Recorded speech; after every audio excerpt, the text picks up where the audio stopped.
on the board, get things rocking and rocking and moving and moving and grooving and grooving. This is Brother Hatim. Of course, you know that. Hopefully, you know that. Because I ain't can't say it. Because, pretty soon I won't be the only one getting up here doing shows on Gye-Nyame Journey Media. That's the goal, at least. You know, got some news about the market. We're going to call it a swap meet. We ain't call it market. We call it a swap meet. Beat and swap. You know what I'm saying? Um, Gonna have, depending on how many vendors we get and how many participants we can guarantee coming out, we want to get a live band. You know what I'm saying? So if y'all got suggestions for live bands, y'all let me know. We'll talk about a little bit about that in the toast and discuss aspect of the show. Which I believe is very important because on these days like this, we are able to conversate a little bit more. Usually, this is the weekend. Of course, it's Imani, great Imani to each and every last one of y'all. Let me send out the black signal so people know that I'm up. And then after the black signal go out, I can go and pull up my chat. So we're gonna give people time to populate. But you know what you need. You need your glass, you need your water. Come on, get your help drink. Hopefully some of y'all out there sipping on some ambrosia. You know what I'm saying? Or a drink that you made, a help drink. As a matter of fact, maybe today we could talk about some other help drinks that you could do. Teas, some concoctions that some of the other family members got out there. Y'all see, I've been making my coffee. When we do the swap meet, what I'm gonna do is I'm gonna offer the coffee to people that's there. You know what I'm saying? People that want the coffee. You know what I'm saying? If you want to try a little bit, I'm gonna brew a big batch of the coffee so that or at least show people how to do it. You know what I'm saying? I ain't gonna be able to French press it all, so we're gonna have to have a coffee maker out there. And we can make y'all some culturally appropriate coffee. You know what I'm saying? We try to make sure we get it out there. So hopefully the black signal has went out. Uh, I hope I sent it to the right group. For some reason I'm feeling like I might have sent it to the wrong group. Um, Nevertheless, the ones that need to get it, they're on all the lists. So, hey, they're gonna get it. They're gonna get it. They're gonna get it. I'm about to let y'all know what we streaming on at full steam in a second. Let's see where we at. Okay. The track is on its way up. We got we're up on Periscope. We're up on Stream.me. We up on Facebook. Shouts out. We up on Hatim's Facebook. We up on Gye-Nyame Journey. I'm gonna have to start eliminating some of these streaming platforms because I got everybody spread out. So I got to decide on, and I think I'm gonna let the family decide on which one we need to stay streaming on. Sasha, you need to because you can split that. You don't want to split it, huh? Okay, long as you happy, I'm straight. Right now a bagel can make my baby happy. One day she gonna want a car. I'm gonna have to explain to her um, either how we exist here in America, or I'm gonna be able to get her a car. I don't know, but we will see, and we will work towards making sure that we can do whatever we can for our children. Right? Let's see. All right, so it still shows streaming. Let's see. All right, the chat is up. So first off, I want to welcome you to the congregation of the mighty. This is Gye-Nyame Journey Media.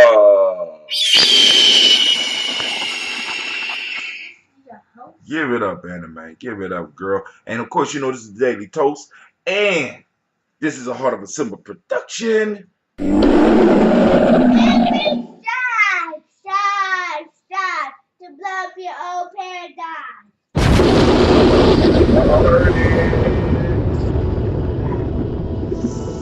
Take some breaths.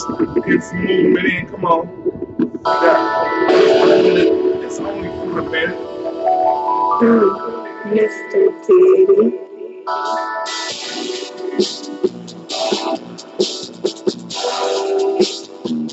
Drink some water.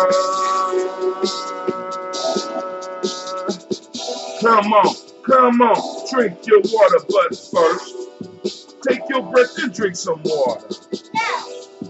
Take your breath and drink some water. Take your breath and drink some water. Take your breath. Drink, drink, drink, drink.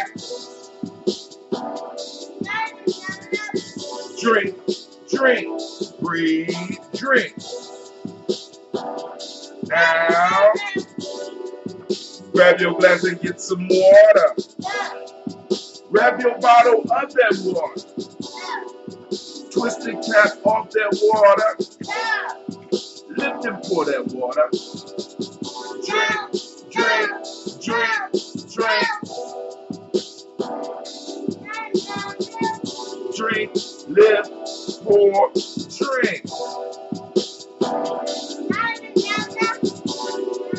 Now move your body and drink some water. Now move your body and drink some water. Now move your body and drink some water. Move your body. Drink, drink, drink, drink. Move, yeah.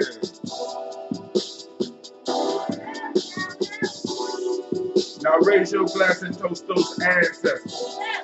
Now raise your glass and toast those ancestors. Now raise your glass and toast those ancestors. Now raise your glass. Drink, drink, drink, drink. Raise, toast, in.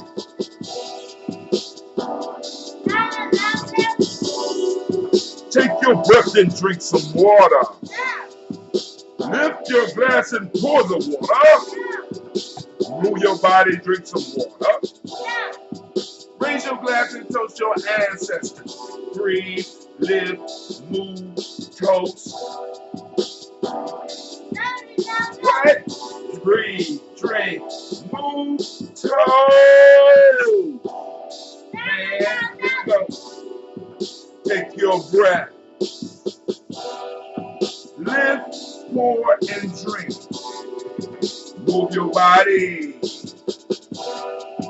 Toast your ancestors. Break down.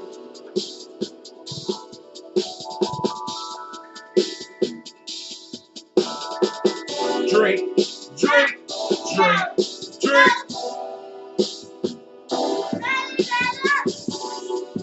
Take your breath. Take your breath. Take a breath. Lift and pour.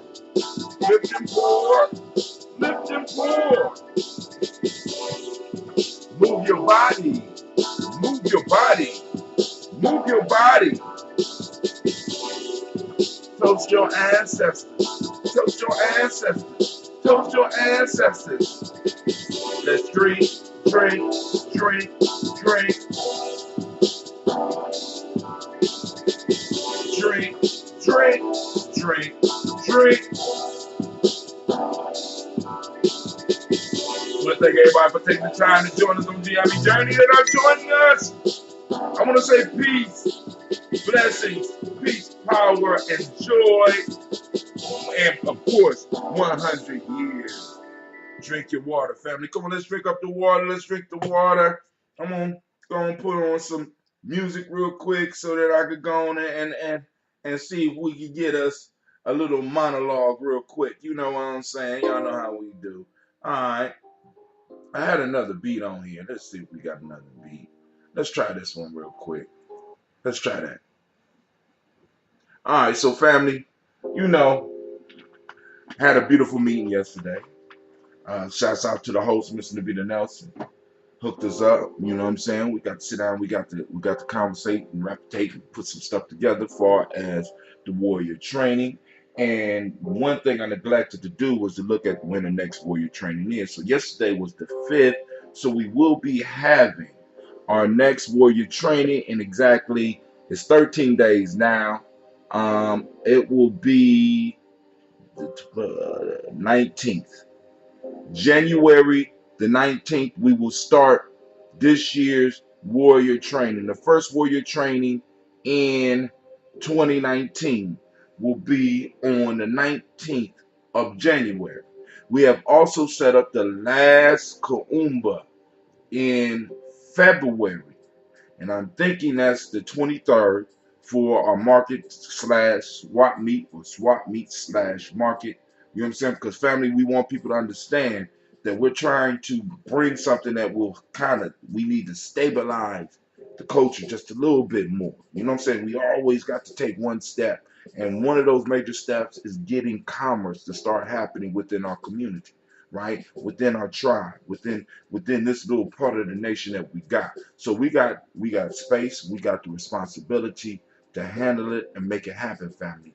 We can go on and we can start building something big, right? So now part of the warrior training will be to learn how to run something like this market, because by us learning how to run the market, we're gonna learn math, we're gonna learn management, we're gonna learn management of people, we're gonna learn security, you know what I'm saying? We're gonna learn putting on events. So all of the pieces that's gonna go into helping build this market on a monthly basis is going to be also applied to when we start doing things like Kwanzaa, the Malcolm X Revolutionary Celebration type thing, and all of the other cultural stabilizing holidays. Shouts out to Brother Kwame.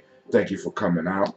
And also, man, it's been a week of me just being able to run across old ambrosia, right?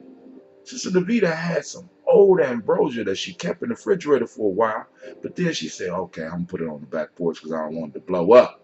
So we put it on the back porch, it never blew up, and it just sat out there in this cool weather. And man, because y'all know, Brother Hatim, whenever I see old ambrosia, I got to I popped the top, made the sound, like, oh shit, poured a little glass, sip some. Said Kwame, you want to try? Kwame took the glass and finished my damn glass.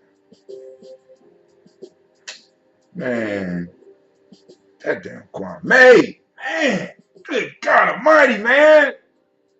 But it was good, family. Let me say, it ages well. So when you keep it sealed, now, when you open it in, because like what happens is with us, those that drink it, we open it, allow air in, and you know what I'm saying? We start that process. And what starts to happen is it starts being able to breathe because it uses the oxygen in the jar. You know what I'm saying? But when there's no oxygen left in the jar, it just could sit there and it could carbonate. Right? It kind of goes into a resting piece. Let's see. Hold on. Brother Kwame say, no, now bro gonna start lying. Oh man, Kwame, you ain't sipped that whole. Come on, Kwame, come on, man. Almost had the rest of the glass out your hand. It was mature, but it was mature to a point where all of the sugar was not gone.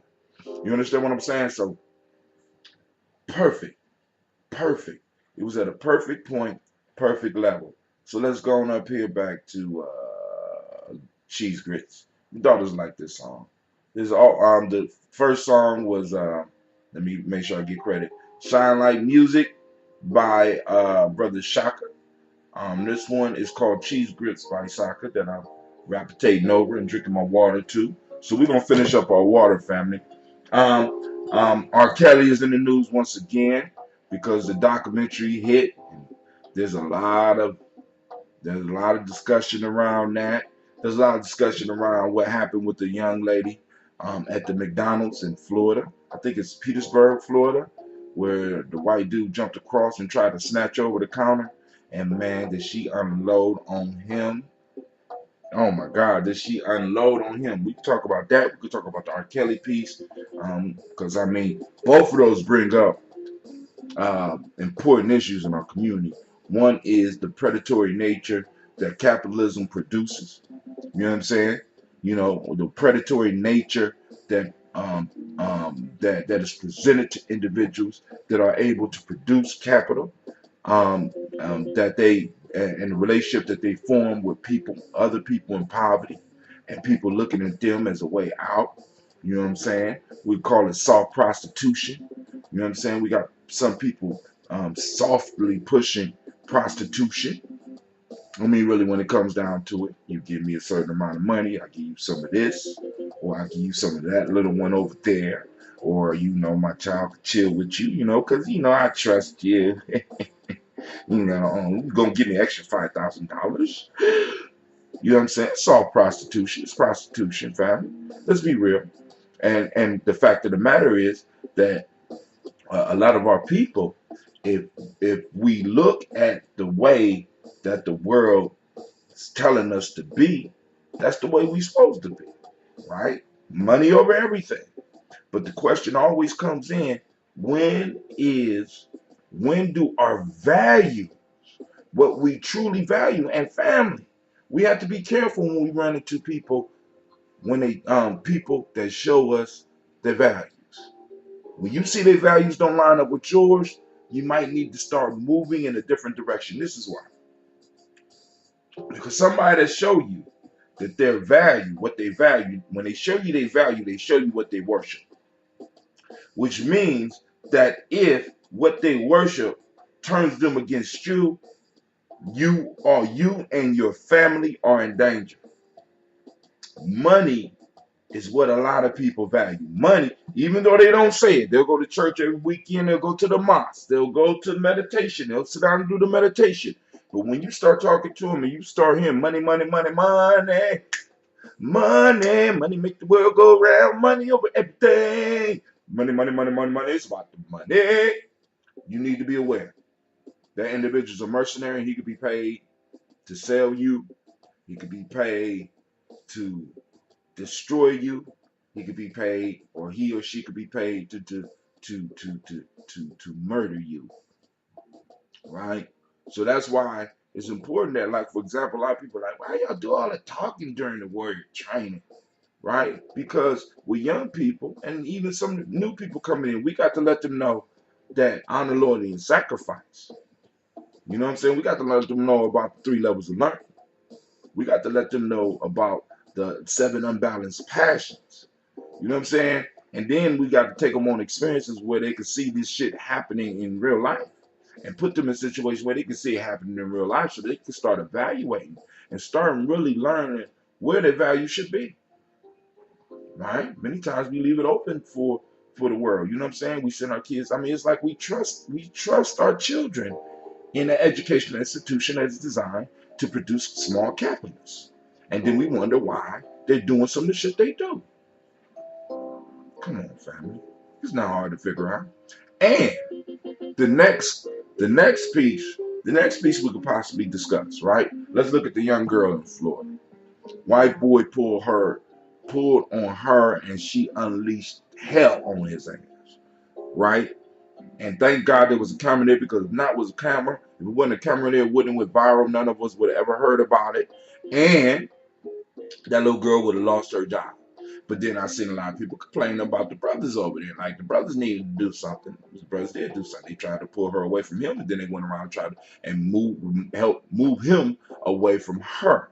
Now, y'all like, well, they should have knocked him out. They should have beat the hell out of him. But now, fuck this. Now, let's keep it real, family. A lot of y'all honestly don't grasp reality properly. Let me just be clear with you, right? First off, I'm at a job I don't like. Right? Second off, I might not seen what the fuck happened. And, I don't know the relationship between that girl and them boys or whatever. I don't know. You know what I'm saying? But we might not even get along. Third off, I'm working at McDonald's if I'm working at McDonald's, it's not I'm working at McDonald's. See, because a lot of times we get caught up in TV thing, right? This individual is working at college and working at McDonald's to pay his way through college, or just to have extra money as a young person to spend in the world. When in fact, for most black kids, it's not about having extra money to spend in the world. It's about having enough money to live on and helping others to live on, and maybe even paying child support. So now, if I or that one of those black males was going around the corner and to lay hands on that man, not only would they lose their job, but they also could obviously face charges. Nobody ever takes that into account. Shit, when it comes to black men and shit, they don't be playing. Black women, you know what I'm saying? Y'all get a buy on some shit, but black men, Black men don't get about it. Then Florida's a stand your ground state. Where this man, we don't know what this man had. That dude went around there and he did intercede and he moved that man away from that girl, right? And he did it in a way where he wasn't put in jeopardy. You know what I'm saying? But if he would have went around there in an aggressive, super aggressive fashion, right? He could have been another gunshot victim. And what would have been fucked up, even though the white man was wrong, that white man still had the right to stand his ground. Then we never really look at who was really responsible. Was it the black man's responsibility to protect the black girl, or was it Ronald McDonald the clown? Where was Ronald McDonald? He's magical. He's supposed to be able to appear anywhere and do anything and warp reality. Where was Ronald McDonald then? Okay, cool. He couldn't do it. What about the corporation? What about the corporation's responsibility? I hear because I seen some people on timelines dissing the black men that was there, saying we got to stop that shit, and nobody is calling. A few people, my fault, but nobody is calling in the responsibility that McDonald's had to protect the worker, or even how McDonald's going to compensate that worker. I think that worker deserves some days off with pay. What about you? You know what I'm saying? But in the down low, what's might gonna happen? She probably gonna lose her job.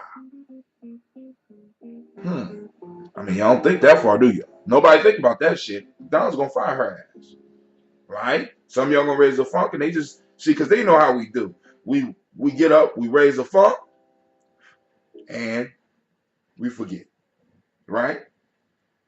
We forget. Our memory is short.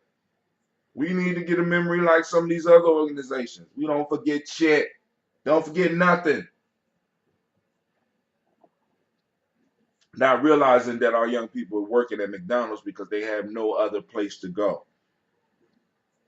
It's very few people that's at McDonald's because they enjoy flipping fries and flipping burgers, right? Because there's no opportunities in our community because when we do try to come and we do some shit happens, right?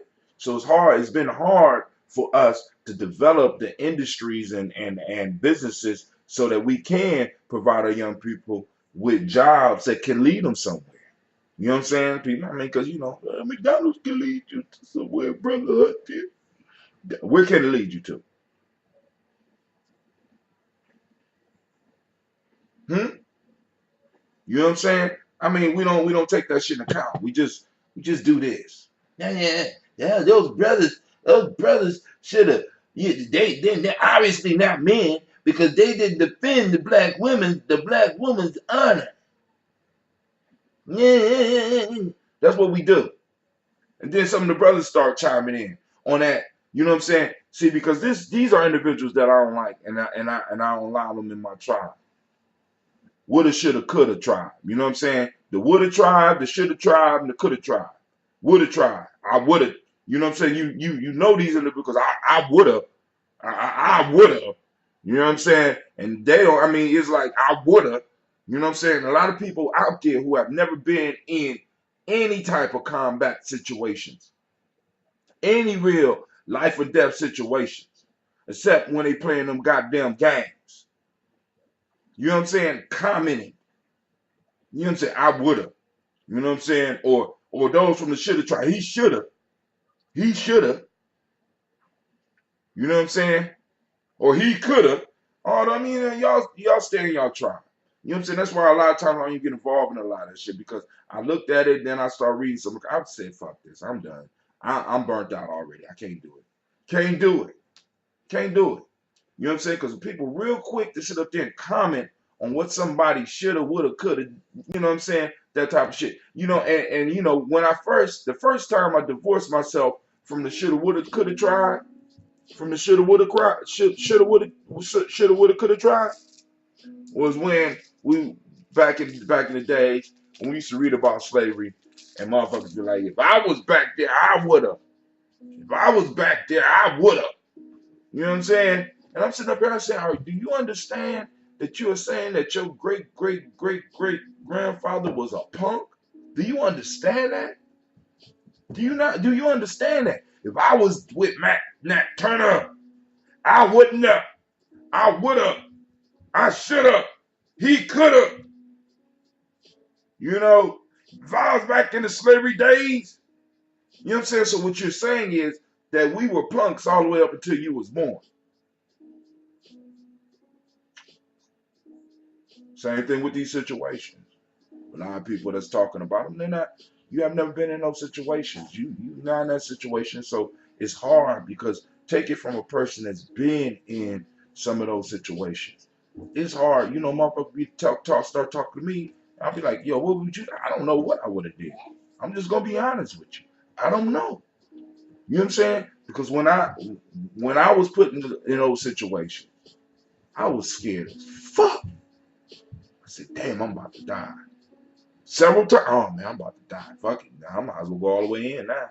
It's a certain thing that I have to let come over me. It's a certain feeling that I have to let come over me, right? And I have to immerse myself. But I don't know what I would have did. I don't know what I could have did. I don't know what I should have did.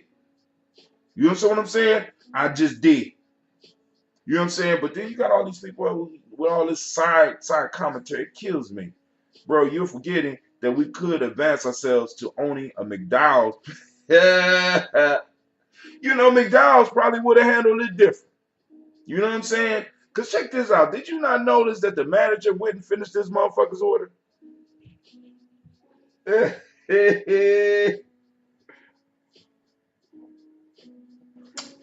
Yeah, we could own a franchise. Yeah, really. You know what I'm saying? Now, if you take, you know what I'm saying, we in the room of average black folk. Ain't no franchise money in there, brother Kwame. And that's what we need to really be honest about. That's what a lot of us don't really want to be honest about. Because we've been cast out of this motherfucking place. Right? We've been cast out of America. Right? America's built up on our failure, built up on us not being able to achieve. That is the foundation of America. And we don't want to discuss that shit. So that we can hold America accountable because we supposed to pull ourselves up by our own bootstraps, even though we ain't got no goddamn boots or straps. As a matter of fact, we are the boots. You know what I'm saying? We are a motherfucker talk about the game. Nigga, you the game. You the board. You understand what I'm saying? We don't understand that shit. And until we start really recognizing that shit and start holding not only ourselves accountable, because I have no problem with holding myself accountable, because you always hear about me talking about some of the stuff that we can do. But now for me to just do what we are supposed to do, but not to hold those accountable that possibly owe us something I mean, that's almost like that's like treason. You know what I'm saying? Hell, I mean, if you look at the story of Hannibal, Hannibal's people could have just left that shit alone. You know, they could have had a nice trade agreement. You know what I'm saying? Okay, they was getting screwed just a little bit. You know what I'm saying? They could have just let it slide and just partnered, you know what I'm saying? Took the little junior partnership with Rome. You know what I'm saying? But Rome took something from them. Like, fuck that. Fuck that. These motherfuckers owe us, and we're going to do what we have to do to get that shit. And we got to see that throughout history, we was like that. You don't come take no shit from us. What the fuck? I don't give a fuck. I don't care about Romulus or Remus. I'm gonna come over there and I'm gonna elephant stomp on your ass. You know what I'm saying? We got to understand, family. You don't let people that owe you and still make it interest off of money that they made off of you. Just live that life. Mm-mm, mm-mm, mm-mm. None, dude. Not in the country talk about liberty and justice. No, motherfuckers, we're gonna hold you to account. We're gonna do all that we can, but hey, you gonna break bread, right? But they were being screwed with little shea butter. That's all they left us. They left us the shea butter tray. Romans took everything. You know what I'm saying? And these motherfuckers based their shit on Romans. All right? We got to understand there wasn't shit in Europe. They had to travel out to get shit. You know what I'm saying? All of the stuff, they had to import everything. They still have to import everything. Where are they getting it from? They getting it from people that they're taking advantage of. What did they get you?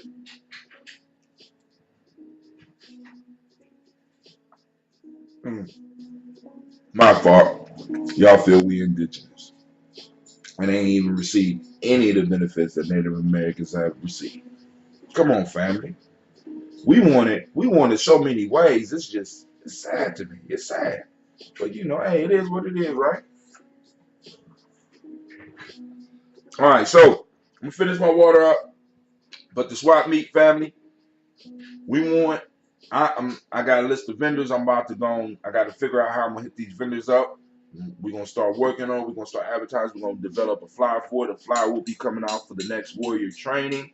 So if you want to participate, it's for young people as well as adults. You know what I'm saying? Come here and get some. Come here and get some lessons. Come and learn.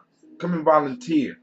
You know what I'm saying? Because I hear people talk about how bad our kids are, but our kids are the way they are because we are the way we are.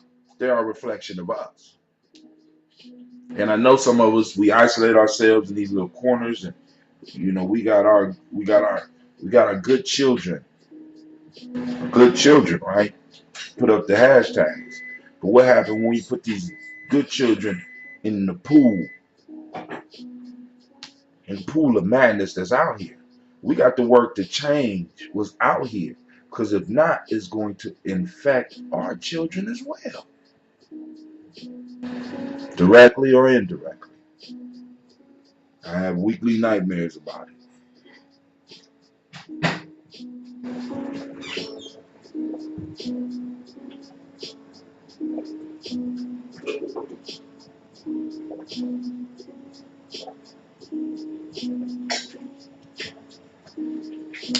Nicholas Johnson says, "No justice, no peace. It can't be. I mean, because peace and justice go hand in hand, don't they? Right? No peace, no justice. No justice, no peace. You know what I'm saying? They go hand in hand. They work hand in hand. You maintain peace by practicing justice. And when you ignore justice anywhere, it affects the whole system, and the whole system comes to a grinding halt, as we see right now with the government being closed down. Everything, you know what I'm saying? I mean, shit, dude, it's just the beginning. Wait till tax season. Oh my God. Oh my God. You know what I'm saying? Like I said, I'm expecting 60 to 100 young people and maybe more adults because once people see what they're doing with the wealth, fam, listen, with the money, because listen, no other time in history has wealth been calcified in the way wealth is calcifying. They have developed systems where they are able to keep wealth in the upper ranks. Remember, Ronald Reagan came with the trickle down theory? Well, they have mastered that shit. You know what I'm saying? And they're trying to fix all of the leaks because in order for trickle down to work, there have to be leaks, and they're finding ways to seal it so that the money stays closer to the top and less of it is dripping down. And guess who at the bottom? Family, think about this, right?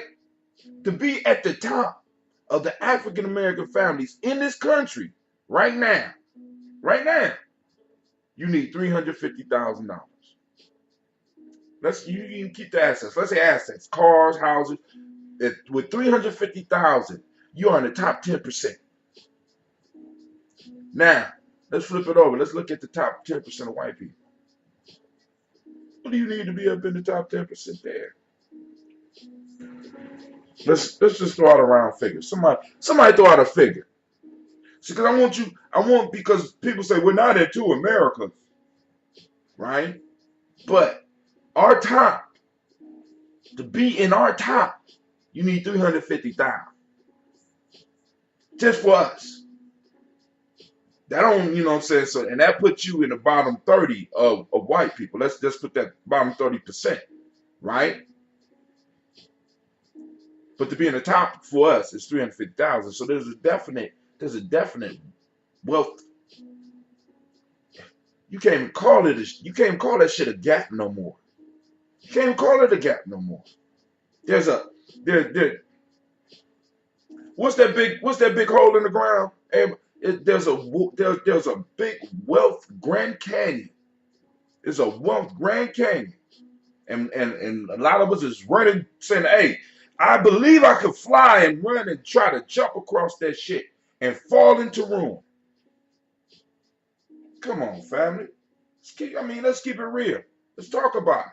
You know what I'm saying? Because we can't deal with illusions. We can't win with illusions. You don't win wars on illusions and hope. You don't win wars like that. You don't win battles like that. You don't win business deals like that.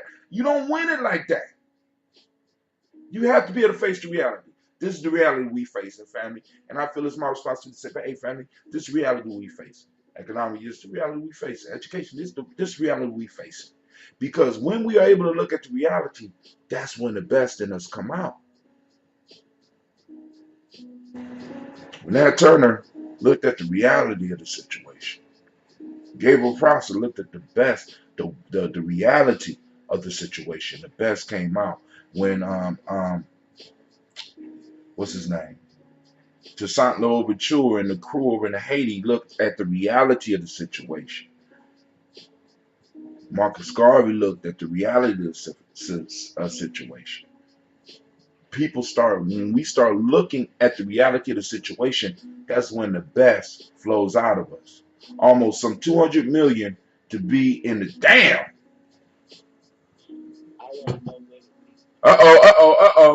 Somebody on the line. I didn't know you was on the line, brother. Damn, I got two people on the line. I'm sorry. Let me turn off the background music and turn y'all up. Now who on the line? Who on the line making all this damn noise on my line? Yeah. What's going on the line here? I got two troublemakers on the line right now. Let me make sure my speaker's up. Am I turning it up? All right, my speaker's up. I got two of my brothers on the line. I got Brother Shaka, and it looked like Brother Quasi on the line. For some reason, your name does not pop up, Quasi. I guess you want to be anonymous all the damn time. I got the app. I want to know where the weed man fit in Reaganomics. Damn. Yeah. Shit. He funds the industrial prison complex, my friend. He'll fund. You know what I'm saying? And on top of that, he does a double purpose. He serves two purposes. But I do understand why you're asking the question, though, because his economic, that's the most sustainable economic vehicle in the hood is being a drug dealer. I mean, they try to vilify the shit, but yeah, it's not like an easy way. I guess Pippin is up there too. Pippin is a part, but which is crime. Is I think to kind of even get to the essence of what you're saying, Shaka, is where does these where is all of this money that people without the same access to jobs, they making it on some level. So if we put that into the conversation, if we talked about that money, I think this and some people are gonna hate me for saying this, but I think the weed man is the epitome of the Kwanzaa spirit. Harambe! All right, go ahead. Go ahead.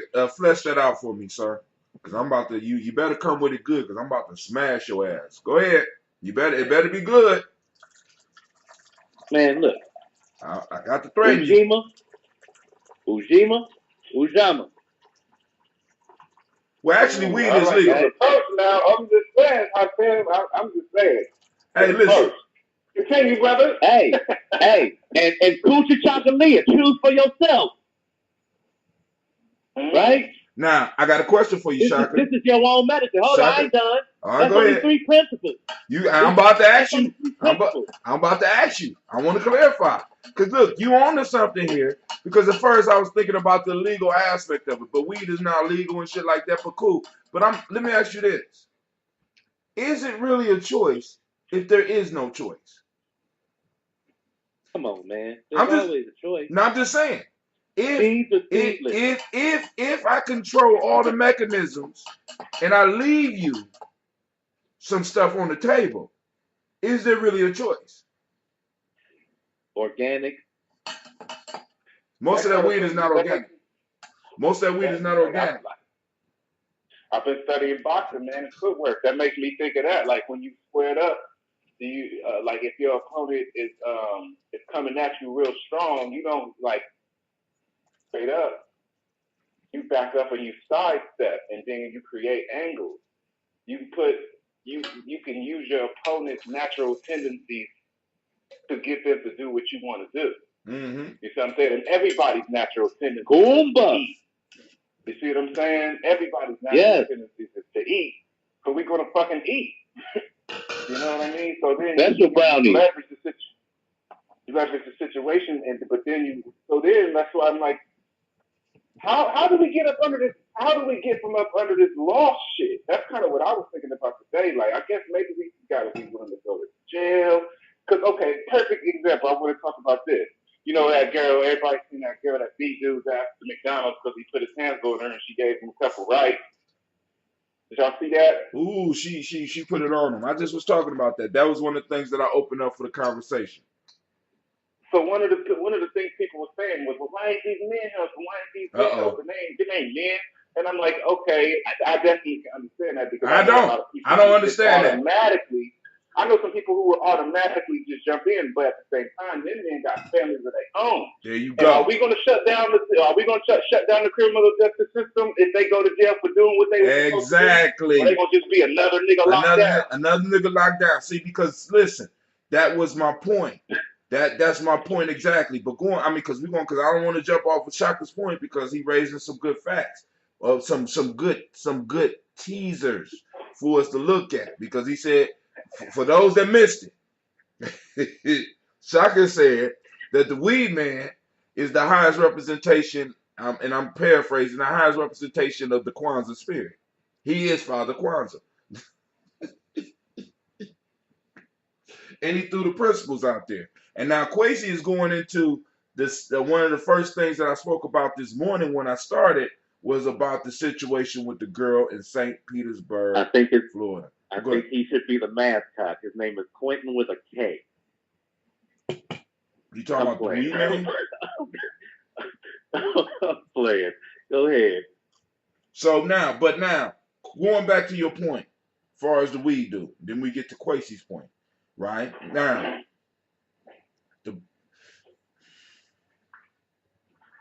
I hear you. And I had a little bit of resistance for a fucked up reason, right? And that's my ego jumping in there.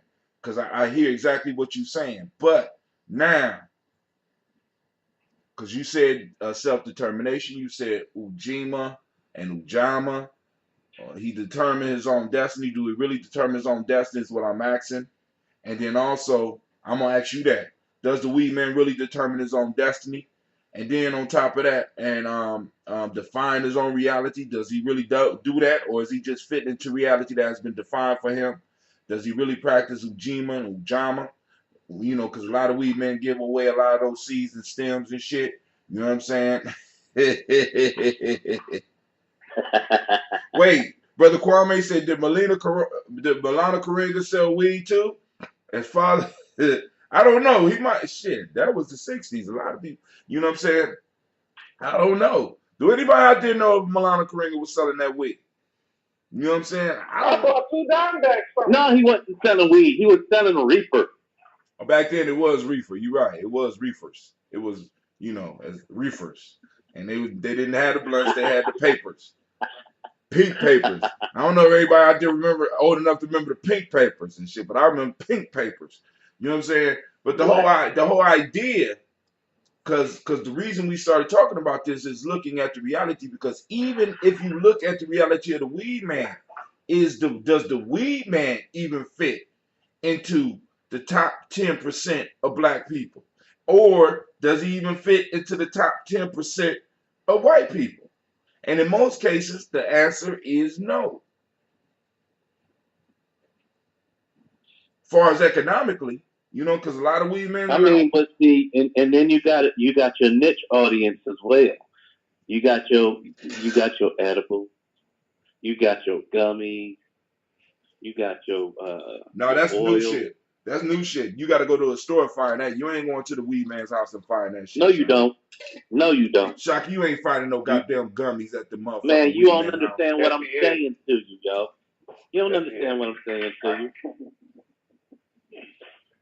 Bro, You don't understand what it's I'm really, saying. it's, It's it's way really, listen, it's listen, out listen, here. listen, listen. It's way It's out scientific here. right now. Listen. Come on, man. Yeah. It's.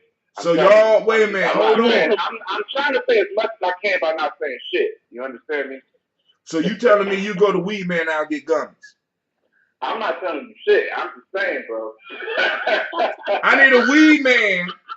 I need a weed man that's pushing weed gummies to call me. When the last time you been on weed man's house and was able to eat brownies? Now maybe the game has changed since I was in it. I don't know. I don't. Do you want some gummies out there? That's what it sounds like. That's all you gotta say. I would like to see some gummies. I would like to see the weed man gummy. I want to see some weed man gummies. I want to see the gummies. And Okay. I'm almost willing to guarantee the nigga ain't making that shit. You telling me he making gummies? You playing with your imagination. Okay, all right. So maybe I am. I'm trying to figure out how I can benefit from this.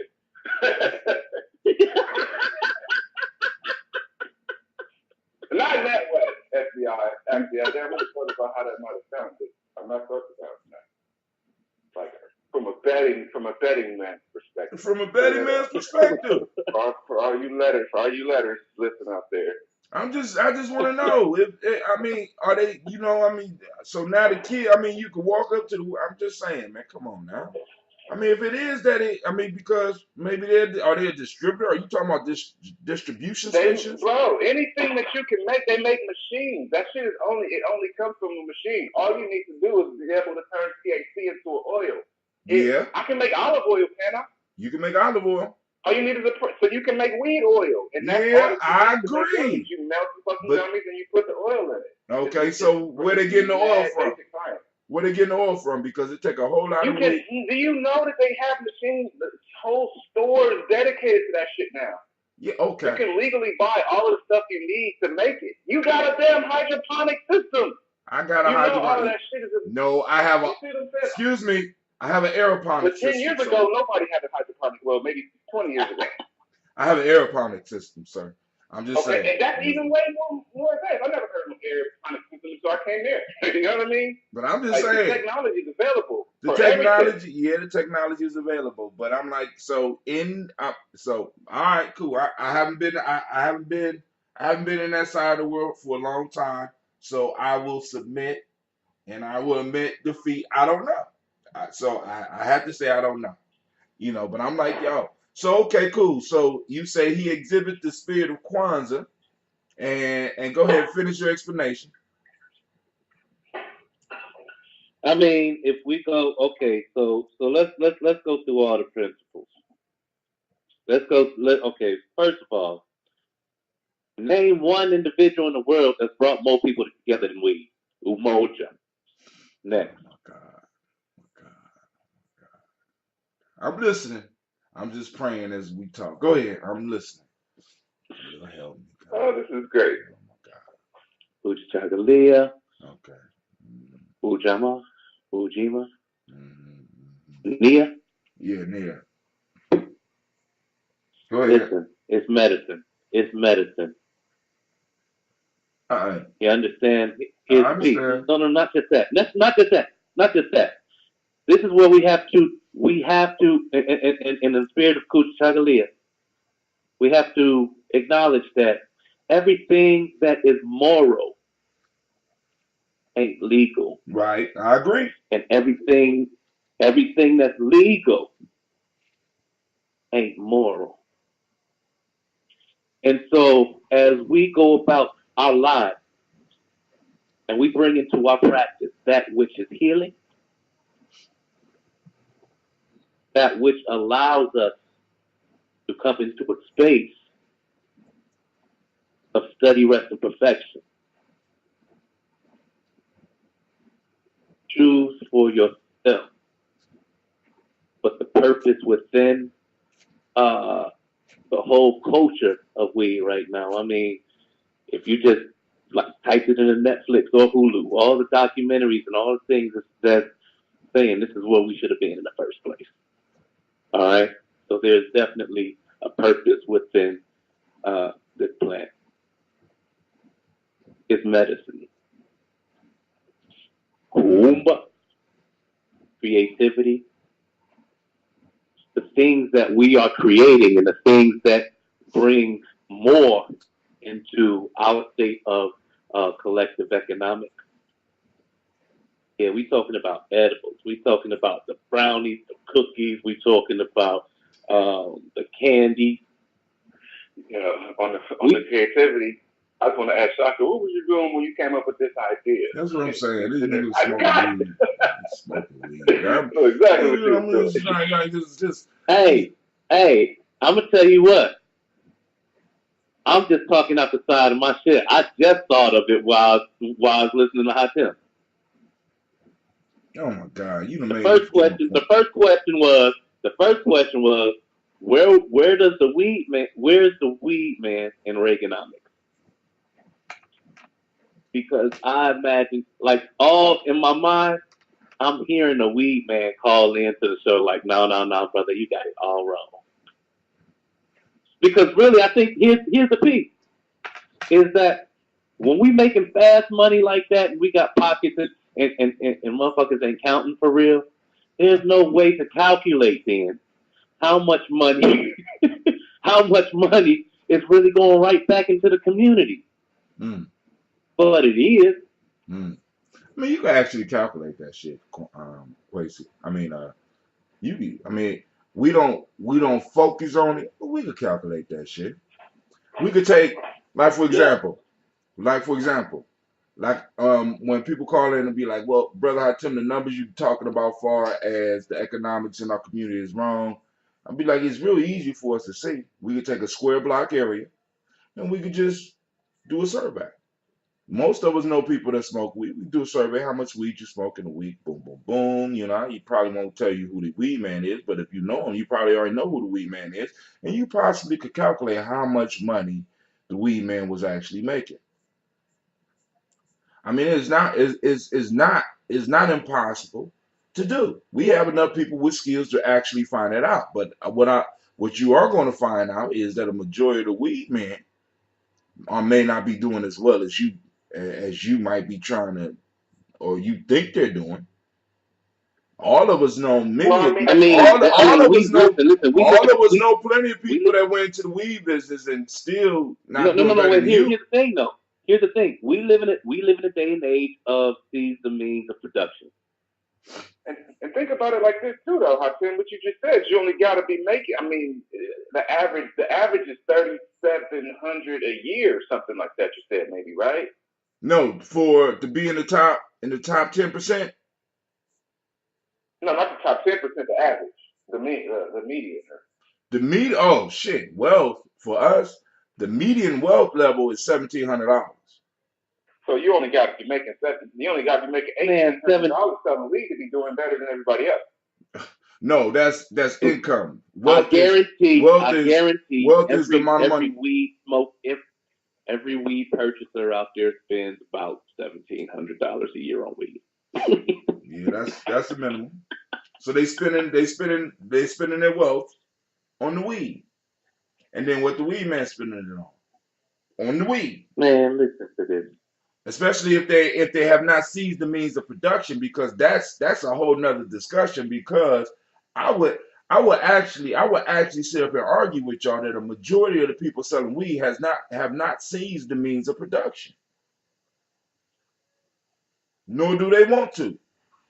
Hey, well, you know what? And that's what takes them out of that next niche level uh, income. There's a niche based income. There's people who will only deal with the oil because it's that's harmful than smoking. It's people, yeah.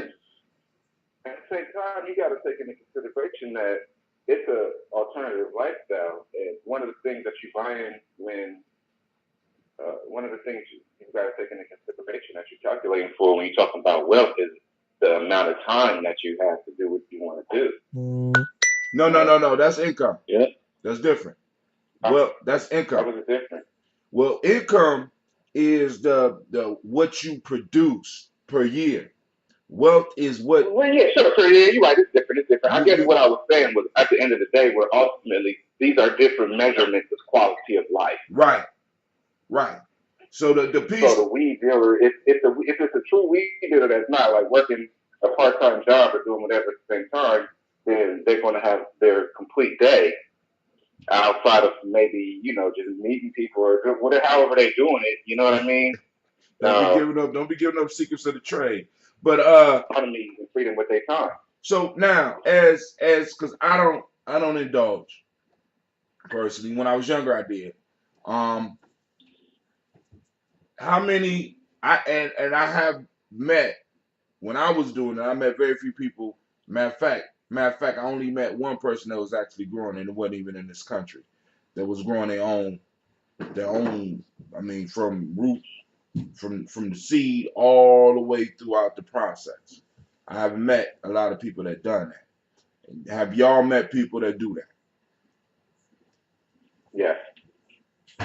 I mean, percentage-wise, it's not even 5%. Not Okay. even, it's a very low percentage of people that Still. have that type of initiative. Take your mama's shoes off. But I definitely have met multiple people over the years that do that. But it's a small percentage. That's so Very, very small percentage. so why y'all argue with me then? Why y'all fucking with me then? If it's No. a small percentage, No. Listen. No, we got one more principle. Imani, okay. faith. What does the weed culture have to do with faith? Oh God. Come on. Bring it. I'm waiting. Bring it. Come on. Bring it. I'm listening. Ask any Rastafarian. Everybody that smoke weed is not a Rastafarian. Everybody that smoke weed is not a Rastafarian. You're absolutely right. Okay. You're absolutely right. But if you want to acknowledge that this isn't just some, we ain't making this up. It's got doctrine. You understand? So it's when it comes to faith and when it comes, come on, you stretching. I kind of feel what y'all are saying though. Because check it from this perspective. All right. Maybe people smoking weed that might otherwise, like, life might be too much to bear. So instead of giving up, they smoke a blunt. And that's their faith saying at some point in time they have faith that the situation is going to get better. That they're not ready to throw in the towel. That they're going to just deal with today. Meditation even. Meditation. Listen, if you are athletic and you listen, I hear people smoke before they run. Shaka. All right, let's Shaka. Wait, what are we saying here? Are you still arguing? Yes, Shaka, because I honestly believe you stretching. You went from Rastafari, which is not even a large portion of individuals that smoke weed. You find weed smokers in all aspects of life, so you can't say that Rastafarianism represents the faith aspect of weed smokers. A majority of my folks. I'm not saying that. A majority of people that smoking the weed. You twisting the. Okay. You twisting the context. Listen to what I'm saying. I'm gonna listen. Go ahead. All I'm saying. No. Listen. I'm talking about practice. Go ahead. We're talking about practice. I'm listening. No. This is. Stop saying listen and talk. Talk.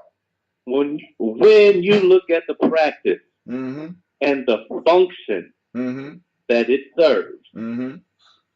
in fellowship and in all divine rituals, it's there. I'm challenging you on that. So I'm saying is that I'm saying that I'm just saying that it's evident historically in faith-based practice. Oh yes, practice. I want to argue that. I won't argue that. But it's not in all. May not. It's not in all. It's not in all. Not in all, but there. Now, but it's there. But that don't count. and See, had the because what historical. does the weed supposed to do? Because in most cases, what you're talking about is not what's happening with the weed smokers right now. What's happening with me weed smokers, it goes back to what you said before. It's medicine. Motherfuckers is taking it to alleviate some type of pain.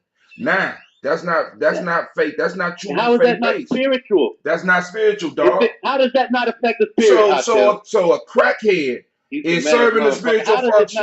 How Wait, does hold it on. not? Wait, hold on. Now you gonna have to explain to me because you're the one that's putting it forward that this is a faith. I'm saying I'm going back to your original concept and agreeing with you I'm that not it's saying it's a medicine, faith. and if it's relieving a pain, is it connecting them with something higher, or is it relieving the pain? Or are you saying that relieving the pain and connecting to something higher is the same thing? You don't take a medicine if you're not sick. Take this. Yeah, I'm talking right now, son. Listen. Go ahead. Yeah, give me a second. All right, check it out. While you thinking about, because he buffering right now. I got him on that one. That's what it is. Don't look. No, my son is in my face. He don't understand. Like I'm in a real conversation right now. All right. Brother Kwame says, choose for yourself whose God you will serve. As for me and my house, we follow the weed God. Now listen. Wait, hold on. Here's what He it got comes a down couple to, more. Hatem. He said Noriega and that one senator of Mississippi, or was it Missouri, running guns and drugs to raise money for Contra wars. That was cocaine. That wasn't necessarily weed. One of the greatest weeds bust in Ohio was a farm right down the road from. Yeah, that's true. Ohio is, and I understand Ohio grows some good ass weed too. Plant the weed and they will come. Imani, okay, all right. Y'all got the black Yoda on y'all side, so I'm gonna let you go. I'm gonna give you a pass, but go ahead. Finish what you saying. Hatem, when it comes to the state of belief and it comes to how we believe in our practice, it is this particular thing that we arguing about that causes elevation. Elevation of the mind, body, and soul. It is evidence of alignment. And so if we can understand what belief is and that and how it ignites all of the principles and all simultaneously, belief empowers everything. Everything you put belief into, it comes to life. Shaka. So what I'm saying to you, Shaka, you going a long, what? going. You taking a long way around. Why Folks. you see you did that? You trying to steal my shine, yo. I ain't What trying you to. I'm not right trying to before see your I was shine. at the punchline. Well, That get was it. the punchline. Do the But punchline. you didn't allow it to marinate. Okay. You like, all right, just put just put the sauce on. Put the sauce on. Put All the right. sauce on. I want the sauce. Hey guys, can I take a snap? Can we take a snapshot of this moment? Let it breathe, Hatem. Inhale. Oh, that's the punchline. Take it in. You know I don't Take smoke. it in. I don't smoke. No. I'm teaching you. Take it in. Oh my God. Somebody pray for this boy. All right. Shaka is leading towards a joke. Kwame say thesis, antithesis leads to synthesis is what Shaka is leading up to. I'm just saying, dog, I don't think a majority of weed smokers are using it for a spiritual connection. I think that they're doing it to relieve some type of pain. That's all I'm saying. Relieve some type of pain. I don't think so, sir. I think that when you ask every artist that writes that is inspired, how are you That's inspired cool, by a but plant, Hatem? that's cool. That's Come cool, on, but man. that's cool, but it moves to creativity. I ain't argue that point. No, You brought it to the realm. You jumping brought right it off to the point. you Too brought hot, it to the bro. realm of the mind. Too hot. Man, we are creators. This is the epitome of the quantum spirit. Are you kidding? I don't Are agree you with that. kidding me? I don't agree with We that. are creators. That's the part. See, that's the part of Goomba that we put on the shelf because we thinking small. We thinking, let me draw a picture or put this haiku together and be creative with that shit. No, creativity is the evidence of God in us. We are all born in His image as creator. So we need a plant to bring that out. We need to plant. We need to understand the process that the plant brings. Plant the seed, nurture it, let it grow, and the fruits will be born. You understand? It's Why you straight laughing? science out there. Listen to me. It's straight science. No, listen to me, What? Shaka. If we get over here and we say that we're gods, but then turn around and say Come on, man. we need the plant to bring the God out of us, then are we the gods or is the plant the God? Tim, I think that you think too damn much about it. I think you I taking ain't it. listen. Come If on, you man. smoke weed, I ain't against it. You ain't. You know what? You know what? Why? You wait. Listen. You one of those people. You hold the blunt. If that's right now. That I used to do that's the that. part. I used to do that. Where it's like, no, you just let you. It's mm, What I'm saying is that you gotta. Oh man, help me. Wait, you on the line? Quasi can't. I think Quasi might have tapped out on this one. Yeah, come on, man. Oh my. I was rolling up. My bad.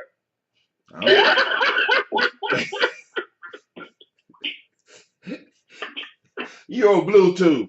You ain't smoke no more. Shut up. Man, listen, you had me all. I mean, you had it all the way up to the faith, man. You can't. I'm not gonna let you get away. I'm not gonna let that one go, man. I'm not gonna let that one go. You know what I'm saying? And those plants do have a place because I'm thinking about another level of plants that I'm going to be dealing with. But but now, Hey. go ahead. Quentin the Kwanzaa mascot, he already got a song. It's on the Far Side album, Bizarre Ride to the Far Side, track number. Quentin's on his way. Quentin's on his way. Quentin's on his way with another day, and it's okay. Hey, everything's okay, man. Let's Quentin's on get his way. let's get off Quentin's Quentin. on his way on Kwanzaa Day, and it's okay. Hey, everything. Ooh, chocolate, y'all. Hey. Let's get off of Quentin. Let's get on the point that and then we got because we're going to have to bring it back to the wealth discussion. But then let's go to Quasi brought up a point about the girl and how people was downgrading the dudes because the dudes ain't take aggressive action. I mean, because from what I saw one dude trying to pull her. I don't know if it's the same dude, but another dude went around and approached homeboy and put his hand on the shoulder and asked him to step back, which he did. You know what I'm saying? But I don't know why people were sitting up there. They wasn't men and shit. I mean, I started reading that and I had to kind of put it down because it's like, it's almost as if sometimes people expect so much out of black man, but is not willing to give anything back. You know what I'm saying? Because like the question that Quasi asked, are people willing? Are people willing to shut down the criminal justice system if that dude would have went to jail? Because really, we already know that the girl would have lost her job if somebody on the sidelines was not taping that whole incident. Because if you listen to how the white man approached the manager, I want her fired. I just asked her a question. Yeah, you asked her a question with your goddamn hands, and she responded with her hands. Sign language. Blah. You know what I'm saying? And but then and that is almost an illustration of black life because motherfuckers know it's almost like they know what buttons to push sometimes, and we fall right for it. Not that I mean he fucked up royally because he didn't check around for cameras. You know what I'm saying? Because those cameras was rolling. But Quace, you want to hit some more on that point? Oh, maybe he's still rolling up. I don't know. Yeah, but listen, I'm trying not to be too loud. I keep it on mute. Oh. But yeah, I'm still listening. I ain't necessarily out. I'm just listening for real. I do. Yeah, I guess just on that. everything you're saying, though, man, it's starting to really. I mean, you know me, I'm a pretty intense dude, man, but this shit is really starting to really get to me, man. Like on a whole other level that we just adhere, man. I don't know how the fuck I can just continue to just adhere to the role I'm supposed to be, you know, have accepted as just a subservient person that's supposed to just deal with oppression or whatever the fuck you want to call it, subservient. Like knowing that I'm very much capable and I'm in a circle of very talented, intelligent, just supreme beings on some level, or people with a very high capacity for doing. But there's a narrative that's global about me and mine that says that we're not capable of none of that, and that justifies the situation that we in. That shit is really like that's a tough pill to swallow. You know what I'm saying? And I'm like,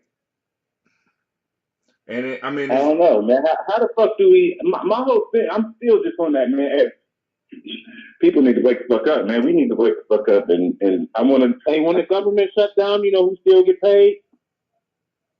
When the government officials, the people that we elect in the office. Well, y'all niggas elect in the office. I don't gonna do that bullshit. Not y'all's and y'all, but y'all's and whoever listening. Wasted their time and their minds.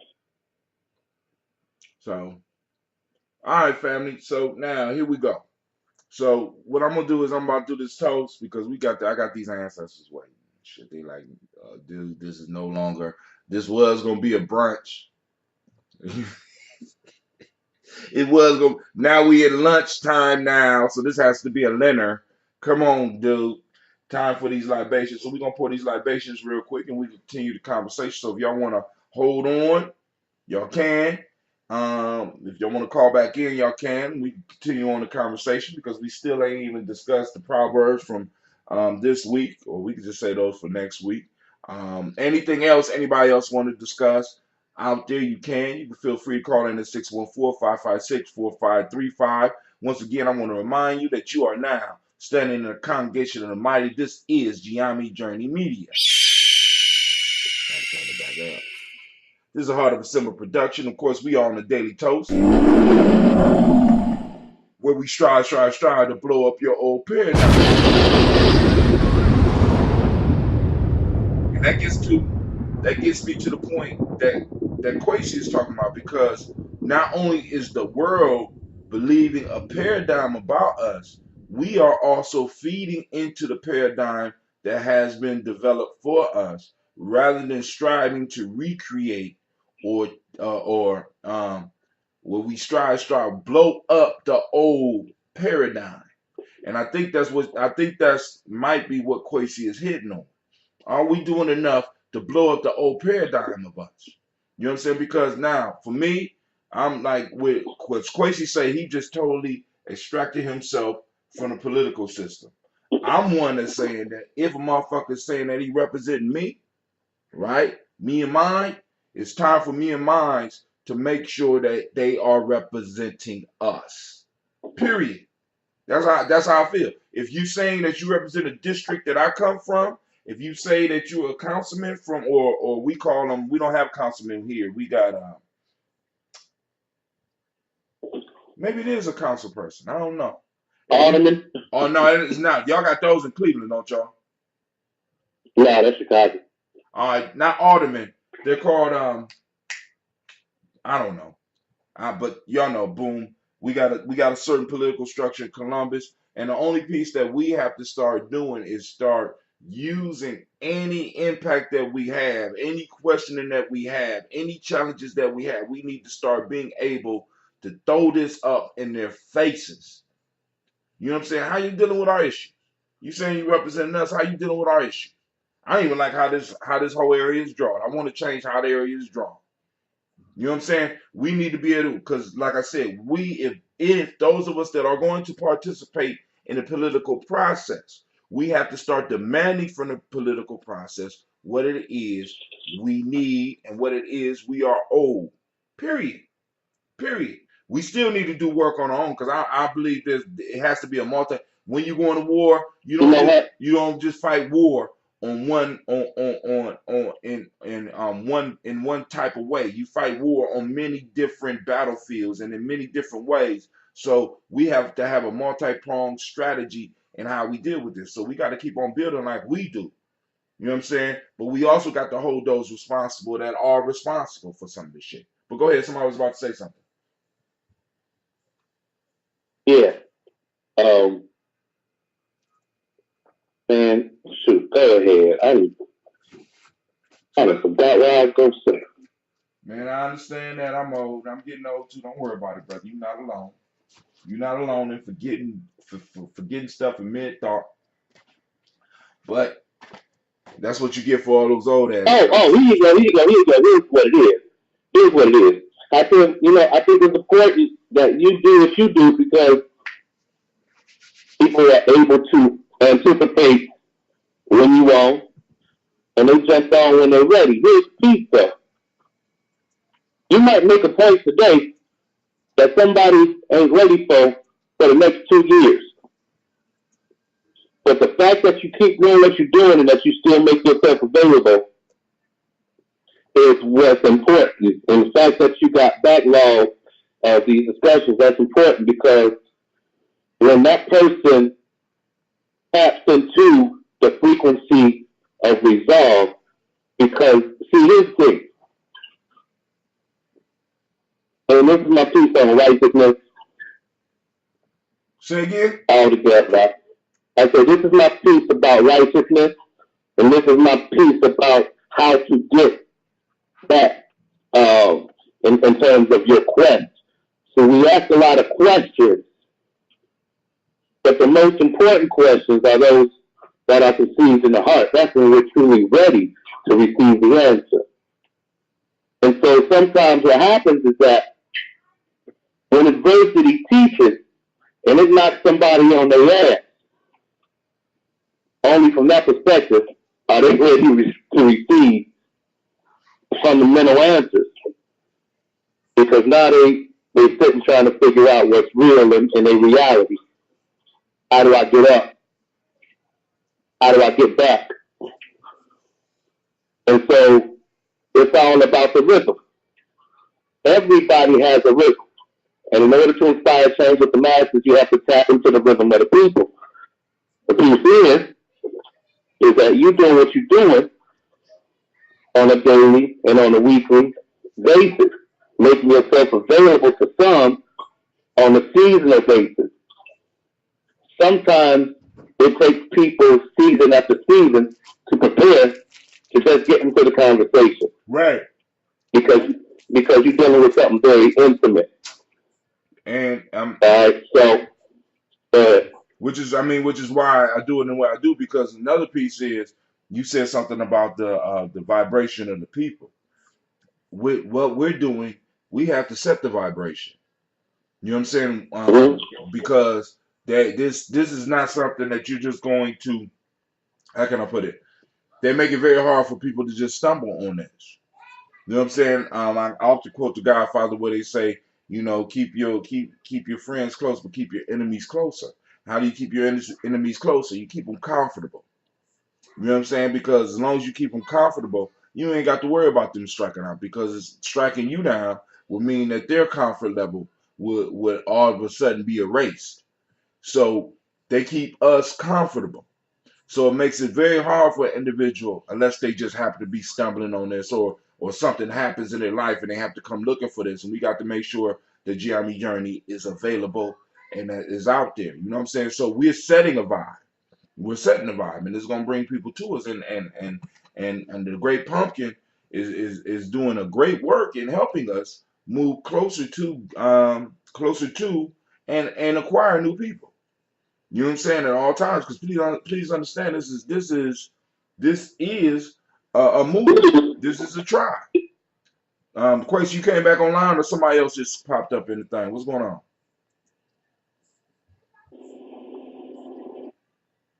All right, cool. So if nobody else got nothing else to say right now, because we're gonna put it on hold for a second, and we're gonna move in and do the toast. If you got something to say, you better say it now, because you know we got a lot of family. We got a lot of family to unite us. right? And I got the new book. So anybody that want to throw their family in right now, you can put it on the chat. You can put it on the timeline right now, and I'll get it. Or you could text. You could text G and J. You could text G and J to 77292 to be put on the black signal. But if you want to be part of the special forces, the daily toasters, the ones that get up and do this on a daily basis, because right now we're late. But usually during the 5 work days, we up about 5:15 and 5:30. What's up, nephew? What's going on? Um, so so if you have ancestors, feel free to post them up right now. We're about to go on and do this toast. Let me go and get to this chat. So just in case somebody posts some ancestors up, I'm gonna also go. Let me look on.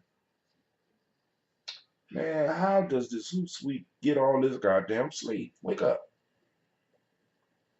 All right, we ain't got nothing coming through. All right, cool. So let's get it popping, family. All right, first, giving honor to the creator by whatever name you choose to call that creator. We call that great power, that great source. The first. We lift up our glass to that creator by whatever name you choose to call that creator, and we say, Ashe. From there, family, we move to our ancestors and get ready because, man, we have a mighty powerful list. Here we go. Miles Brown, Ms. Ann, Robert Tex, Hunter Davis, Herman Brown, C. Rose Lee, Tilly, Jordan Lee, Walter, Christopher Fanny Gasson, Aunt Lena, Uncle Chris, Aunt Fiend, Cleveland, Geneva Brown, Margaret Ellis, Wash Ellis, Cecil Ellis, Elvira Brown, Gina Gaines, Herman Brown II, Barbara Twigs, Wash Ellis Jr., Katie Ellis, Nikki Ellis, Jamon Jones, Jeremiah Tappet, John Falar, Montague Pittman, Normal X, Sapet Mont, Rob, Malika Fakur, Dr. Marion Williams, Kojo Kamal, Elder Farmer, Elder Millie Dixon, Tony Clark, Pastor Yusuf Weston, Elder Ajani, Elder Ron Coleman, Elder Robert Donaldson, Alfred Burford, Actor Jr., J. Edwards, Carla Hayes, Grace Lundy, Inez Hayes, William Bill Marks, Phyllis Rose, Sterling and Lucy Wright there, Gail Pulliam, the Luxor brother, Miss Eda Brooks Crawley, Miss Marie Nelson, Mr. Frederick Crawley Sr., Miss Jerry Brunson, Mr. Alonzo Johnson, Miss Marie McDowell, James Foster, Charles Jordan, Kel Smith, Walter Smith, Richard Trigg, Francis Johnson, Mary Franklin, Jimmy Williams, David Ford, George Gibson, Nana Loretta Clark, Inez McCrae, Fritz Clark, Frankie Justice, Katie Justice, Derek Renderman, Virginia Rogers, Reverend James Smith, Lois Henderson, Calvin Spratling, Mary Elizabeth Walker, Raymond Walker Sr., Sarah Jane Carter,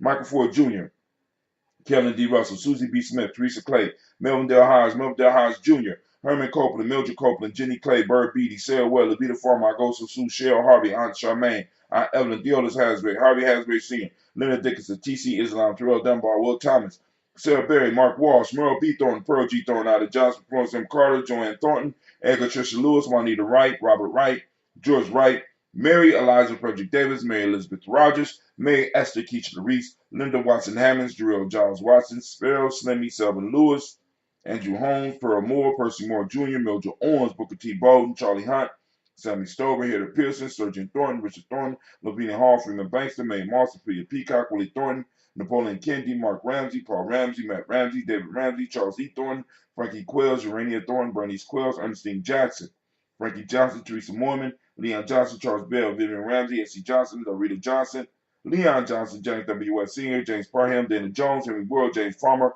Mary Chavez, Leon Grace, Bessie Johnson, Hattie Levester, Mary Moreland, Paul Moreland, Elder Caleb, Rosemary Martinet, Elder Hamatep, Wellman, Fred Douglas Triggs Sr., Thelma Triggs, Thomas and Lula Berry, Lacey Allen Ohio, Frankie Russell Davis, Fred Douglas Triggs II, Bina Triggs, Reverend Eddie Moore, Helen Fuller, Eugene Jackson Sr., Richard Ellis, Silas Alexander, Charles Maxwell, Percy May Alexander, Arthur Reynolds, Stanley Lockhart, Ricky Lockhart, William Lockhart, Woodrow Lockhart, Brenda Porter, Deacon Hargrove, Carla Sawyer, Andrew Parker, Doris Donald, Ellis Murphy, D'Amico Russell, Dilamon Aries, Jean and Ruth Jones, Jana Callahan, William Walter West, Nigel Perez, Eldra Basiji Falani, Jim Robinson, Gladys Johnson, Valerie Clark, John and Mary Sullivan, Dirk Johnson, Antonio Johnson, Delise Waters, Defridas Hines, Inez Bostic, Anna Bostic, Winifred Scannelberry, Wilson Haley, Emma Hines, Phyllis Lee, Eugene Spratling, Calvin Spratling, Charles Wooden, Penny Brown, Roy Lee Printup Jr., Miriam Johnson. I don't believe that the black signal just went out.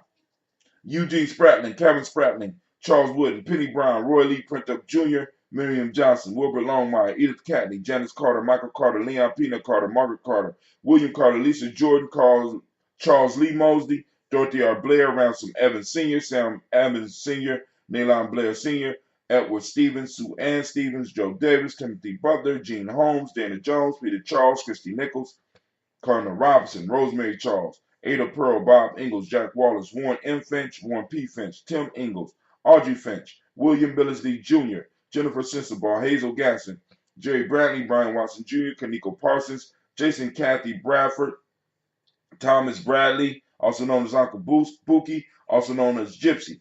Reverend Roosevelt Word the First, Stacey Trice, Frank Smith, Mother Bertha, Michael Leonard, David Brown, Ruth Carter, June Cox, Ruth Cox, Paula Cox, Ronald Urban, Judy Hubbard, Irene Johnson, Francis Booth Jefferson, Dan Wilkinson Sr., Emma McClendon, Jerry Dorr, Mina Robinson, Mary Nichols, Patricia Williams, Shabaka Teray, Greg G2 Gibson, Donna Hill, Richard Cleavers, Lee Irby, Tommy Irby, Boy Irby, Jim Gaucher, George and Haley Johnson, Archie and Margaret Armstead, Diane Scott, Erica Armstrong, Claire Fox, Gene Evans,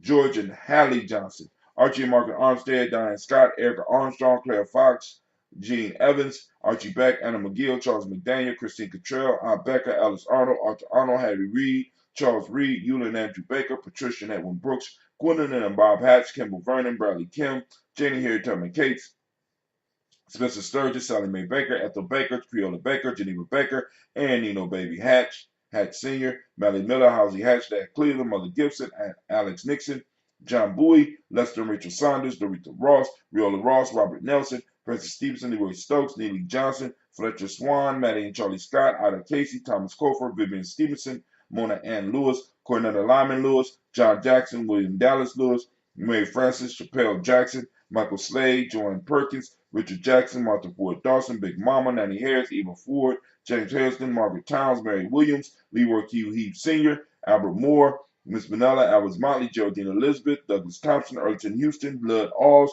Elijah Alls, Jerome Alls, Henry West Staten, Joe Jamel Alls, Ann Pierce, Donald Carter, Lily Green, Nathan Green, Beth Vaughn, John Dewey, Ruth Beard, Tim Butler, Randy, Laura Newton, J.B. Foggy, Thomas Newton Sr., Baba Naeem, Jeanette Sanders, Jerry C. Sanders, Roy Pruitt, H.J. Brantley Sr., Henry Wilson, Rufus Jenkins, Minnie Wilson, Catherine Sanders, Muriel Ellis, Elizabeth Sanders, Henrietta Irby, Mildred Armstead, Margaret Armstead, Catherine Anthony, Ruby Brown, Charles Walker Sr., Charlie Walker, Cecil Russell, Diane Hervin, Haroon Phillips, William Ford, Margaret Logan, Phyllis Barnett, Lee Irvin Sr., Michael Irvin, Ozella Watson, Hugo Watson, John Caldwell Sr., Robbie Lee Caldwell, Nevaeh Mitchell, Ron McCormick Sr., Sabrina Easley, Ray Sean Easley, Javea McCormick, Barbara Ann Reed, Dorothy Ann Reed, John Reed, Shechem Aha Reed Jr., John Reed Jr.,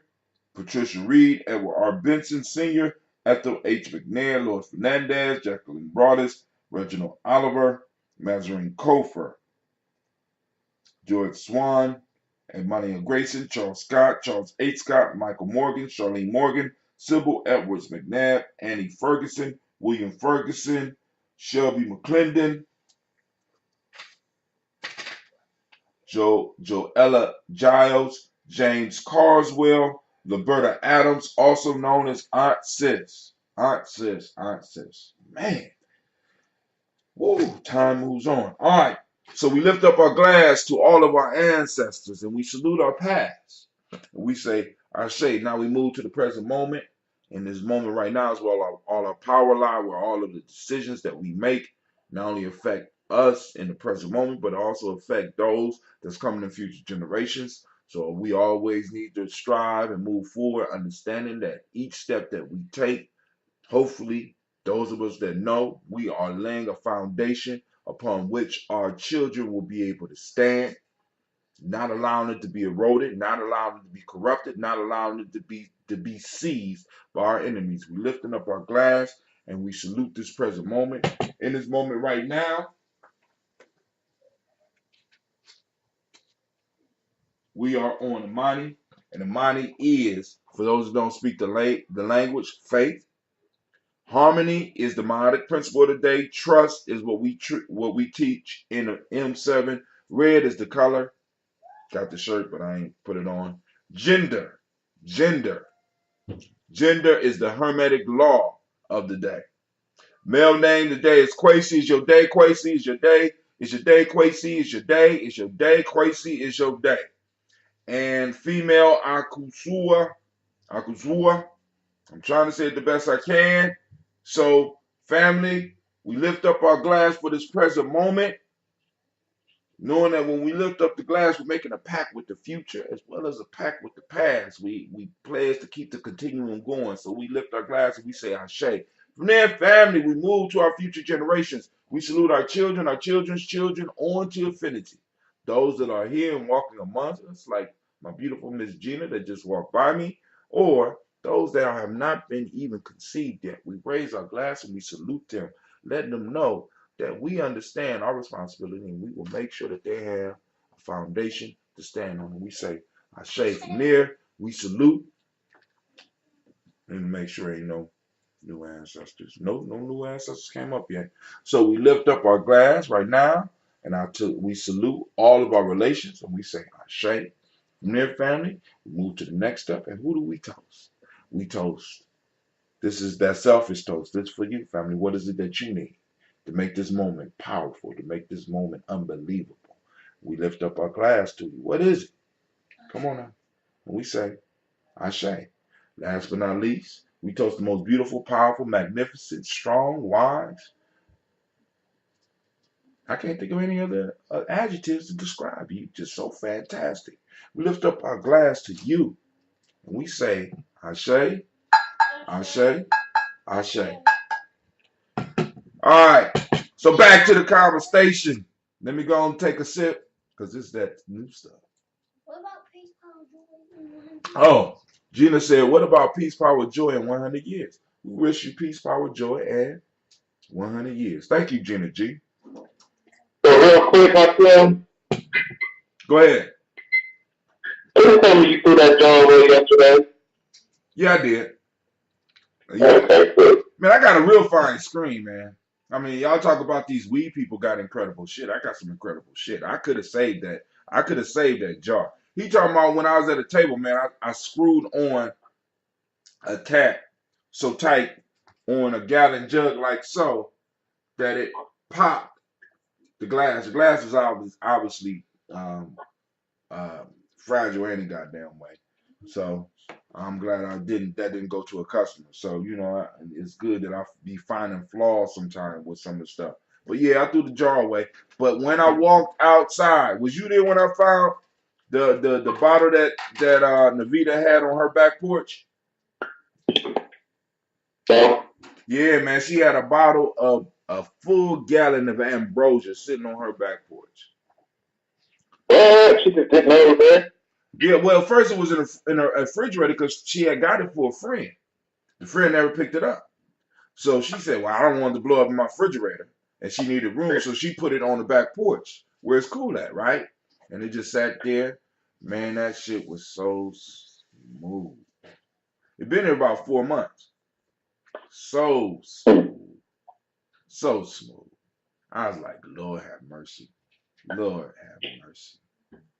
Right? So, hey, here's to finding that good old ambrosia. Now, while we online, family, some of y'all share some of the health drinks that y'all use when we doing the toast, because we drink the water first, then we do the health drink. What's some of the health drinks y'all use for the toast?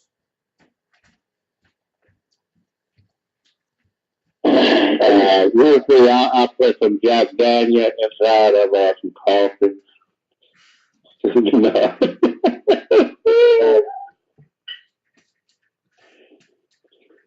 Hey,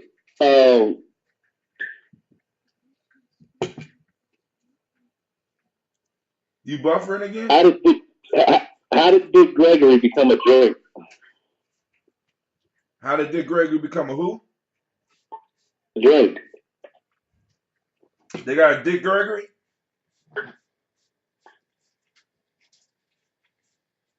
It's a drink? Yeah, you ain't never heard of Dick Gregory drink? What is it? I gotta do some research on it. Right, because I don't, like I said, I don't go to clubs. I mean, unfortunately, every now and then I might go to a club. I mean, most of my time is spent doing this type of stuff right here. So I'm really, in many ways, I'm really, really isolated because it's so much. I feel there's so much going on out here that you know what I'm saying. You know what I'm saying. I feel that I'm doing a service, so I feel I have to always be ready, and I have to be getting up to do these toasts and stuff like that. So when I go out, I'm going out with people that I can really trust, and I know it's gonna have my back. Right. You know what I'm saying? Because Right. because sometimes you go into these places and you stand up for people, and they'll start sneaking out the back door while 20 motherfuckers is rushing at you. I'm like, I'm not. I'm strictly tribe. So I think the next bar that I want to go to is one that's owned by us. That's one of the goals. That's one of the goals. We're gonna do So something that's a like that. money maker. Hell yeah, hell yeah, dude. Why do you think? Out of all the agencies that the government can have, why do you think they have one for drug and alcohol enforcement? Alcohol, tobacco, and firearms. Come on now. Shit, alcohol is a staple. I'm gonna tell you like this, man. Now, I just can't wait until I got my bed and breakfast, and that's really the first move. If I had to minimize my project or break it down to starting smaller, that's what I got to do with a bed and breakfast situation. But it's got to be big enough to be a performance venue, or else it don't count. Because what I plan to do is to have it straight up just for those types of celebrations. We can bring in artists from out of town. They got a place to stay, and this is where they're performing at. Now, beyond that, I know you just talking about bars, but alcohol ain't never been my thing. You know what I mean? I understand. But it will have a pool table. It will have a pool table because people got to understand whose house they in, and that's the whole piece. That's my sport, and you know how I do. Now the reason I stress the whole alcohol piece, not even because alcohol is in the same realm as medicine. It could be medicine. It's in the same realm as weed, but governments strive to enforce and control these types of substances because they can form staples. So now, far as y'all with the weed, man, far as possibly being a staple in our community, weed is a staple in our community, but we have to find a way to bring it up under our control. Period. Point blank. Because the government get direct taxes. The government is the only one to get direct taxes off of alcohol. And you know what I'm saying? And we have to be able to start looking at stuff and being like, yo, what? Because staples hold up cultures. If you look in every culture you're going to find some type of psychotic drug, whether it's mushrooms or weed or whatever, you're going to find alcohol. Every last one of them. So they take over those and they take over the religions. Period. You know what I'm saying? It's like, yo, shit. But this ambrosia fits in between all worlds. we onto something, Shaka. It's just it's just a matter of time, fam. I had somebody offer me a whole side of a house. I'm like, I'm not quite ready for that yet. Because once I said I need, I am shit. You should have let him know about your brother.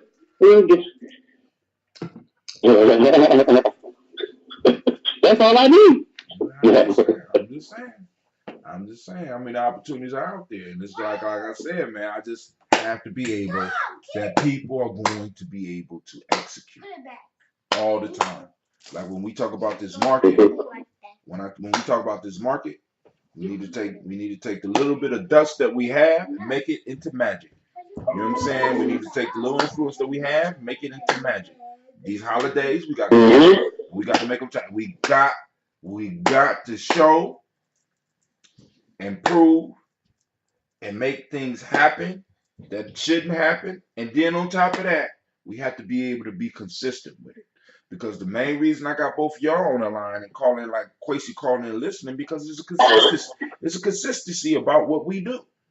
You know what I'm saying? Because I don't believe I don't believe that the audience is out there waiting for us. I believe that we got to create the audience. And the only way we're going to create the audience is by us doing what we do and what we are the absolute best at. And this shit right here. Well, so here's the thing too. Here's the thing too, Hector, is that if enough of us is out there when things happen in the world where we have to find a common platform for our survivalhood, that's what's important about this. But we also must do the same in real community because when the lights go out, we need to, and the guns is blazing, we need to know where it's friendly. We need to know where it's HQ. You got some crazy wild feedback happening. Say that again? Your feedback. I said you got some wild feedback coming from your line. Let me try to turn it down a little bit. Try it now, Shaka. Is that better? Testing, 1, 2, 3. Yeah, that's better. I had the mic up. I had the mic up high.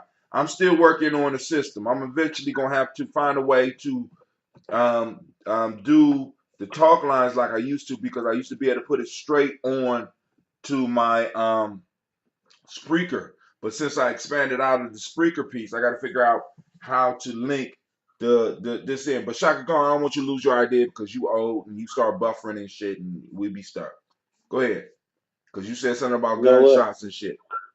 Yeah, I mean, see, here's the thing. Is that if something goes on in the world, when people are looking for that refuge, when the madness is out in the street, whether it be martial law or whatnot, yo, I don't know if they're going to cut people's internet during martial law, but that sounds like that's a tactic. Nigga, listen. Either they're gonna cut it or they're going to restrict what you are able to see because at that time they're going to start doing state sponsored or whoever running shit sponsored type shit. So they got to pipe that entertainment in to keep people busy while they're in the houses. So they're gonna make sure you have that shit possible. But go ahead. Okay. So the other piece is that in case the lights go out and we need refuge, we need to know exactly where HQ was at. Well, yeah, I'm talking about community. Oh yeah, and we won't talk about it on the show. That'd be some shit where we have to talk about when we meet each other and be able to, you know what I'm saying? I mean, because in our minds, here's the thing, and here's how we got to get off of that Rocky shit. Like when I say Rocky shit, what I'm talking about is like how Eddie Murphy talked about how the Italian dude is at the movie theater. Like after he saw Rocky, it's all like fuck yeah. We get like that. We get like that for real. When we talk about black movement, we get like that. We watch the movie Panther, we think that's the way it's gonna be when it all come down. You know what I mean? You're gonna be standing shoulder to shoulder, shotgun, bam, bam. The thing is that man, that's not the way reality is set up right now. Shaka. That's why I say the major piece is we got to be consistent. You see what I'm saying? Because think about this. I've been doing these shows, not necessarily Daily Toast since I met Quasi. And I think I made Quasi maybe 10 years ago, right? Because I was doing Spreaker shows then and writing in my blog. And I've been doing these shows, this show right here, every day for 2 years. And I was doing shows prior to this. This is why it's important so that you can we stay consistent at what we do. Because people will search us out. You know what I'm saying? Because with anything that's going on with this internet fuckery that they're doing, when we disappear, people are gonna come looking. They're gonna come looking. I'm looking for you. What's going on? What happened? Boom, boom, boom. We got the catalog. Mm-hmm. We are the next level of entertainment. Like when I say us putting together because we're gonna need the sound. We're gonna need soundtrack. We're gonna do we gotta do a documentary. I would love to do a documentary on reparations. You understand what I'm saying? I would love to have. Mm-hmm. I would love to be able to put a crew together and do a soap opera. Like I told y'all before, a conscious soap opera about all the levels of consciousness for motherfuckers talking all this shit and the love lives and the struggles that all of us, that motherfuckers in this have so that people can see the reality of what the fuck we doing. You know what I'm saying? Put that, you know what I'm saying, have something Mm-hmm. out there so people know that they listen, you are not alone because this is like that's why I call it the black signal. You know what I'm saying? I'm not looking for those motherfuckers that get excited about black struggle and be hyped after a motherfucking movie. No, I don't need you. I need the motherfuckers that was hyped before the movie. I need the motherfuckers that was hyped during the movie. And I need the motherfuckers that walked out the movie studio quiet and went straight to work. You understand what I'm saying? Because Yeah. that's where me and Lady J get kind of some arguments because she's saying we need to reach the masses. I'm like, fuck the masses at this point in time because we can't work with who we got. You know what I'm You saying? know the last. Huh? You know the last. Say again? I was just about to say the last black movie I saw and got excited about and felt like revolutionary afterwards was Obama's first election. Damn, that was a movie, wasn't I remember driving down the street, seeing black people rolling down the window and screaming. And like, "Yeah, we did it! Yeah, we made it!" Yes, we did. it? And that shit, yes, we can. And we saw how that shit shot us in the ass because because this whole piece because now and this is what probably gets you about the politics, Quasi. We have been practicing this thing called respectability politics, where it will if shit is not happening right, it's because of something that we did. You know what I'm saying? We're not living up to the American standard type shit. You know what I'm saying? And all of our politicians these meetings go into these meetings acting as if we act in a certain way, certain things will happen, and that shit has not worked out for us. We've been practicing respectability. We want everybody to respect us, and the piece we got to be is like some of these other groups will be like, fuck y'all, don't care. I don't care. You know what I'm saying? You know how you kids when the kids get mad, they be like, I don't care. You gotta be like, I don't care how the fuck you feel about me. Just don't get in my way when we just as Don quoting Don Corleone. As long as your business don't interfere with mine, we okay. You understand what I'm saying? We can't. A lot of these stores in our neighborhoods need to go. A lot of these organizations in our neighborhood need to go. We need purely black zones. That's our shit, and Absolutely. And we think can about, legally have that shit. That we can legally have that shit. man, come on. That's all I'm trying to do right now at this very moment. All I need is land and a pole to plant the plant the flag. Man, I'm telling you. You talk about the bees. What more we need? What we gonna What need? more we need? We're gonna need some gangsters. Yeah. We're gonna need some gangsters under our control to protect that shit because we got to understand. Bottler. Because check this out We now. bottle our own shit. Because one of the things that I heard that was most telling for me was I heard America. Somebody said I can't remember who said it. Somebody said America is where everybody come to sharpen their knives.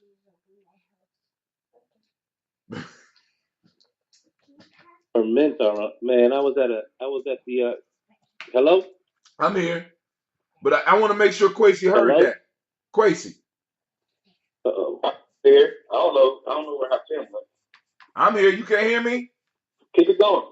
I said That's America, Fernandez. Huh? Amer- Yeah, yeah. America Keep is it where. going. I say, that's but yeah, but you look at it, Who you talk to, Quasi? man, we don't I was so bent in having a presence in the city that I was making same mission that much harder by having to deal with politics of, downtown territories and things like that. But man, it only makes sense now, to acquisition old church somewhere.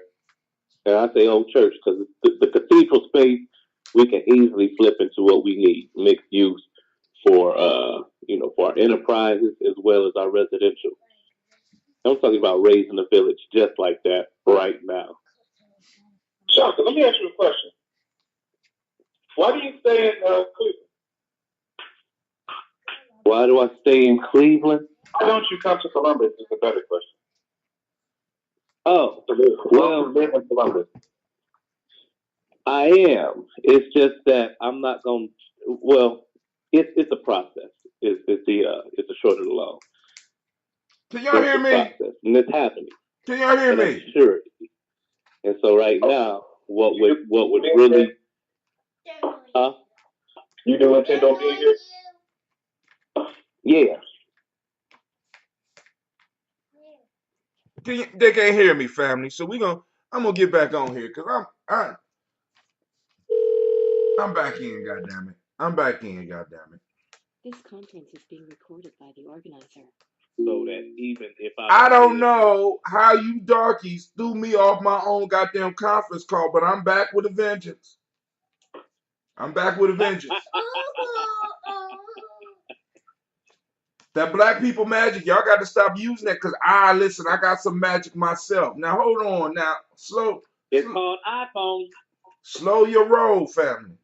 Slow your roll, Shaka. And I know why, Shaka, you silence my goddamn mic because you on my account. You better not do that shit again. What you talking about?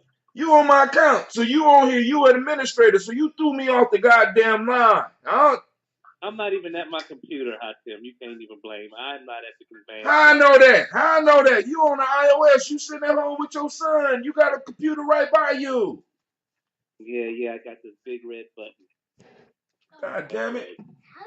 Crazy. Now, did you hear my statement about America? I just want to make sure you heard that shit. What statement? The statement is that America is where everybody in the world comes to sharpen their knives. Sure. Now, what that means is that everybody come here to get better at their skill. And do you know who they practice stabbing? Donald Trump. No, they don't practice. No, they don't practice stabbing Donald Trump. They practice stabbing us. And it's like it's nothing Oh for. man, come on now, hold on. I see. I was making that point in on another episode when I was saying how when I was raising the brow at people from other communities coming into the urban community, like it's a shooting range, like it's a shooting gallery. Oh yeah. Well, you said And I it's was like disagreeing with you? we blame that on black crime. Oh, I ain't never. Nigga, when? When was this? Oh my God. You ain't never heard black on black crime come out of my mouth, not at least in the last 2 years.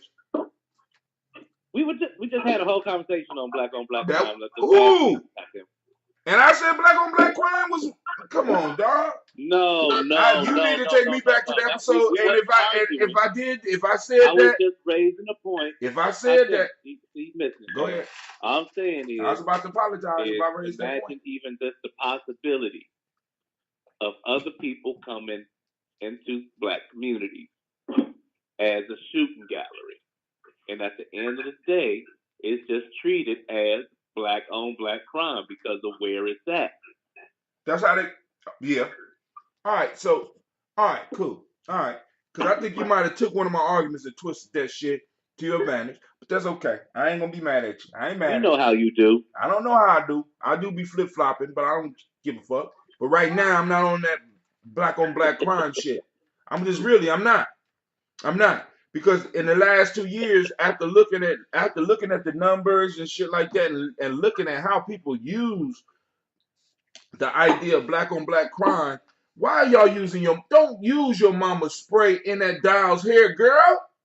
That's water. That's black on black crime. This is the old That one. is what, spraying water on a woman's hair? I guess that would be considered black.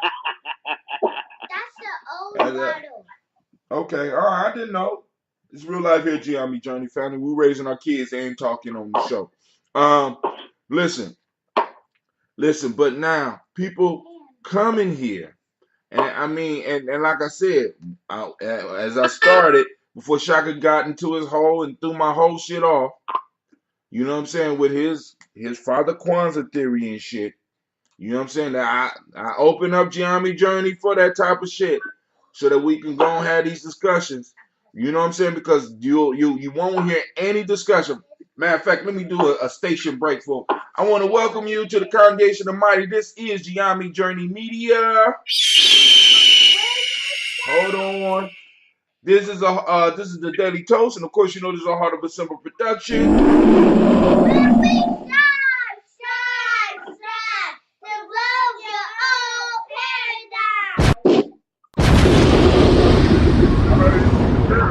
We gotta blow up these old paradigms because they're holding us hostage, right? So we have to start really thinking about community building. Like for example, like for a while ago, I put up hashtag Gye-Nyame. It was Gye-Nyame complex. You know what I'm saying? Because like I said, I live in one of these apartment complexes, and these mugs be costing like $1.3 million. Why isn't it that some of us can't come together? And it's gonna take a whole lot because after I start looking at the net wealth, that's why I don't be getting mad no more. Even when we raise just a little bit, I don't get mad no more because I understand what it is, black folk. You know what I'm saying? Because every dime that we raise and every dime that y'all trust us with, know and believe that we are going to use that shit for what we said we're gonna use it. Because ain't none of us in the black conscious piece here in Columbus, ain't none of us balling, especially off the money we get, right? But I just need y'all to understand, one of these complexes costs between $1 and $3 million. In these complexes be 200 homes. I'm just saying, like Shaka's talking about doing this, and in the middle of the complex, Shaka, I want you to think about this. In the middle of these complexes, they have little centers. You lived in one of these probably before. They got little centers where everybody can congregate, or you can tear that shit down and build a whole recreation center there. You know what I'm saying? With the way shit is nowadays, right? But what I'm saying is, what if we was in each city where we were, we just gone and took over one of these motherfucking complexes, closed the motherfucker down, and only allow people in that we wanted in these motherfuckers. You got to be conscious being this motherfucker. What's a conscious test? What color is this? What color you see? Well, see, that's the thing is we got to have realistic. Listen. I mean, when it comes to what's being built right now in terms of a artist vanguard, like, listen, as you see in the healing arts, the artist is more than just a title. It's different functions for different type of artists.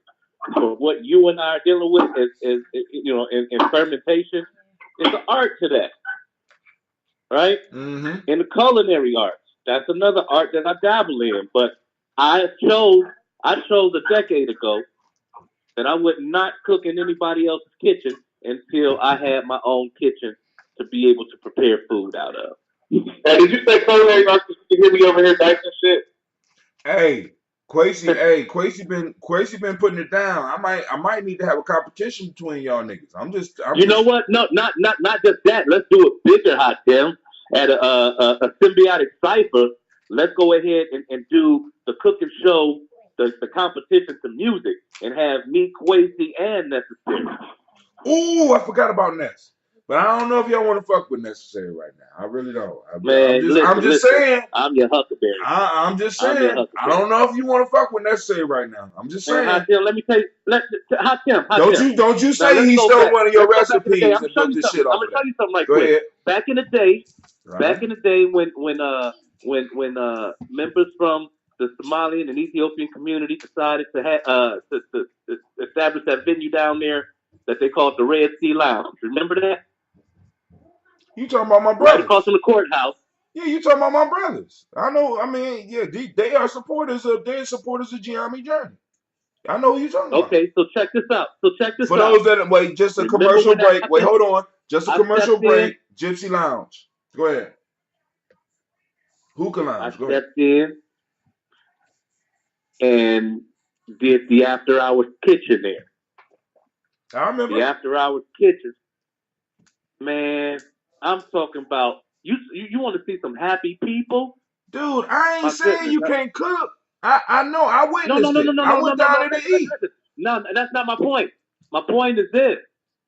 My point is that I just opened up a whole lane that I wasn't prepared to man all by myself. So I come back to the Gye-Nyame house and I pull my protege into the kitchen. Your protege, Jamon, taught him how to do the omelet. taught him how to do the different temperature eggs, and he ran that kitchen when I wasn't there. I remember one night they had called me in because they ran out of syrup, they ran out of they was running out of things right and left, and I had to make like 2 runs to the grocery store in the middle of the night. And I'm saying like when we are able to ourselves step up the piece where we bringing people in the way that little spot was bringing in the African community, that's when we have established ourselves as a pillar, But and you we're able ain't to pass that you the ain't answer legacy my off by question. teaching.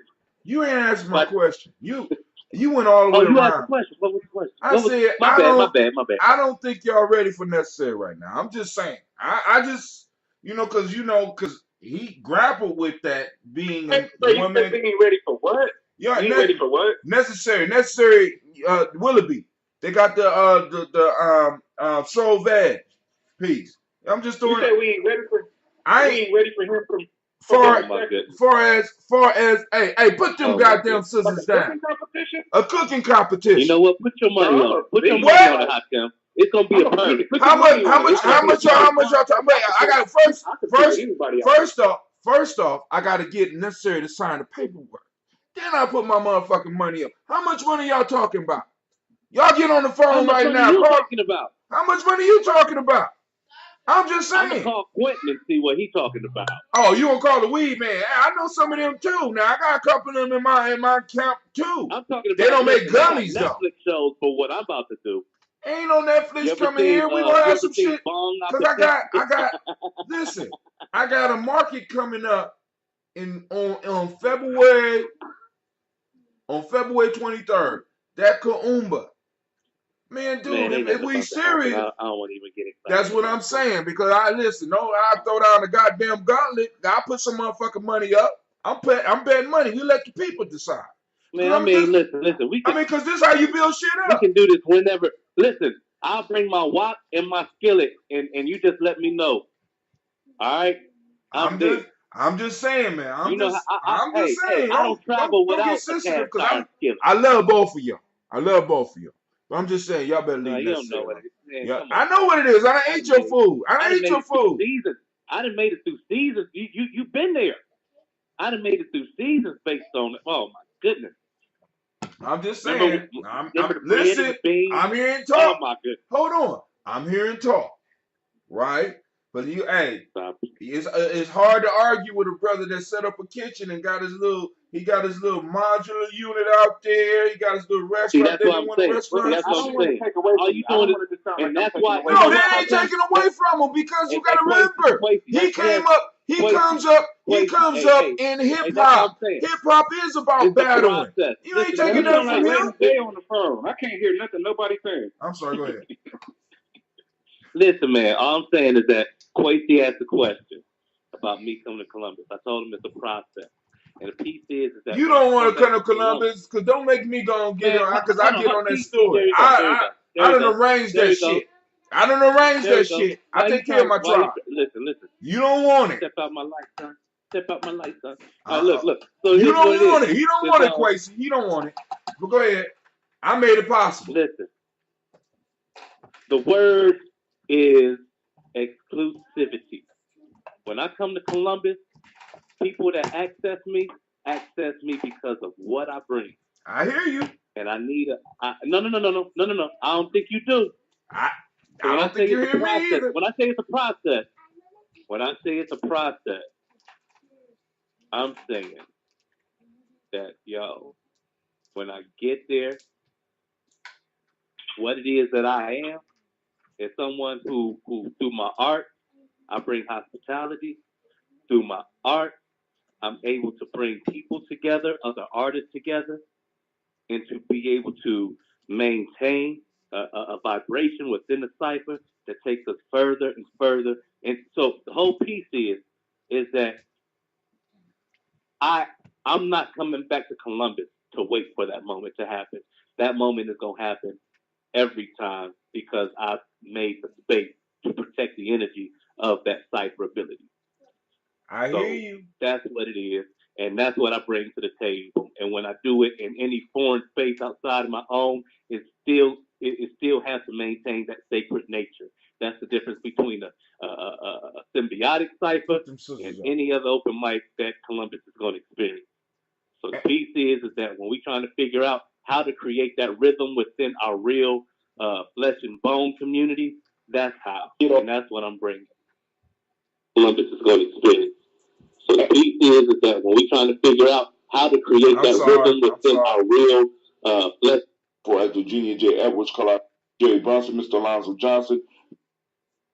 What are you Wow. doing? I'm sorry. Go ahead. That was my stuff. Shouts out to Tammy Council. Y'all still there? I ain't hang up on y'all, did I? Nah, but see, I heard my voice playing back. I felt like Right. the That feds was was doing that it was for us. I went to Hootsuite and for some reason they just started playing and shit. They be fucking around. We got Tammy Council that's listening in right now, but that was 2 hours ago. So shouts out to whoever's listening to us right now. Back to the battle piece, man. I'm just saying, man. I mean, like, like I said, Like you and you said. got the You know how Tim, I didn't already written it into a an event already. That's 2 years old. That was what was supposed to happen. January at the January 2016 event or 2017 event. hold on, His time neck out, was yeah. time out. It didn't happen.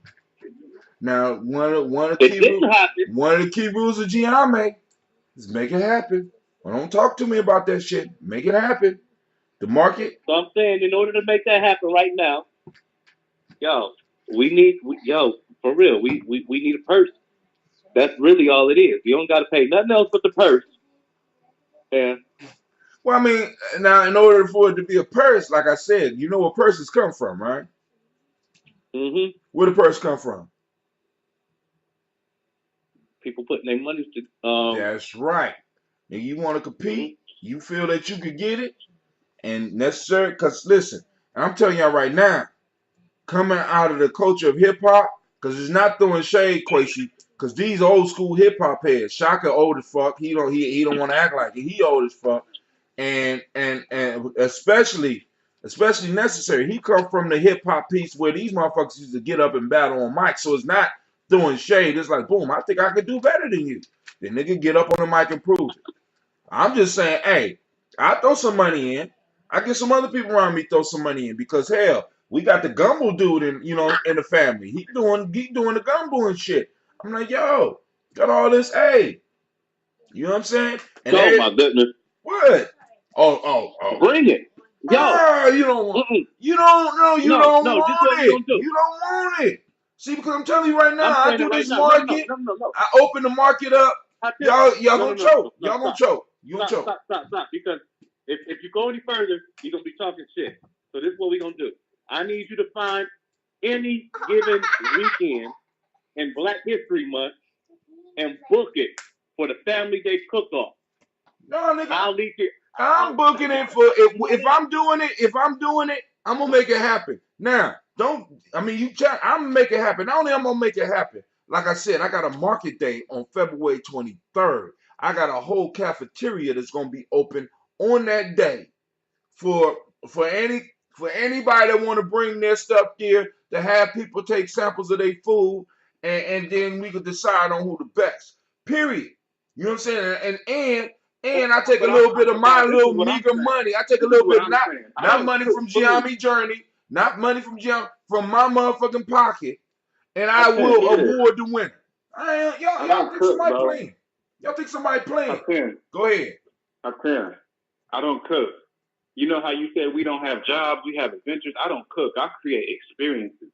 You know what I mean? Like from the time I walk into the kitchen, that shit is something to see. I create spectacles that are fucking delicious. You see what I'm saying? So bringing in food is one thing. Sure, it's gonna be fucking amazing. But I want people to see what I'm doing so they can walk away and really appreciate the process. You know what I mean? Need a So witness. exactly. On top of that, I don't know who cooked that shit y'all brought in here. You know what I mean? I want you to see that everything I got came from a fresh fruit, from a fresh vegetable. I Hold didn't on. no can. I didn't do Hold shit. on. Everything I just So what you created. saying? I gotta provide hot plates or some shit like that as a cook? Y'all should I'm have not that saying shit No, you no, no, have no, to yourself. no, no. Hot provide Tim, hot anything. Tim. I'm not. I We said gonna what we I gonna said. treat the cook off. We gonna treat the cook off like any respectable sport.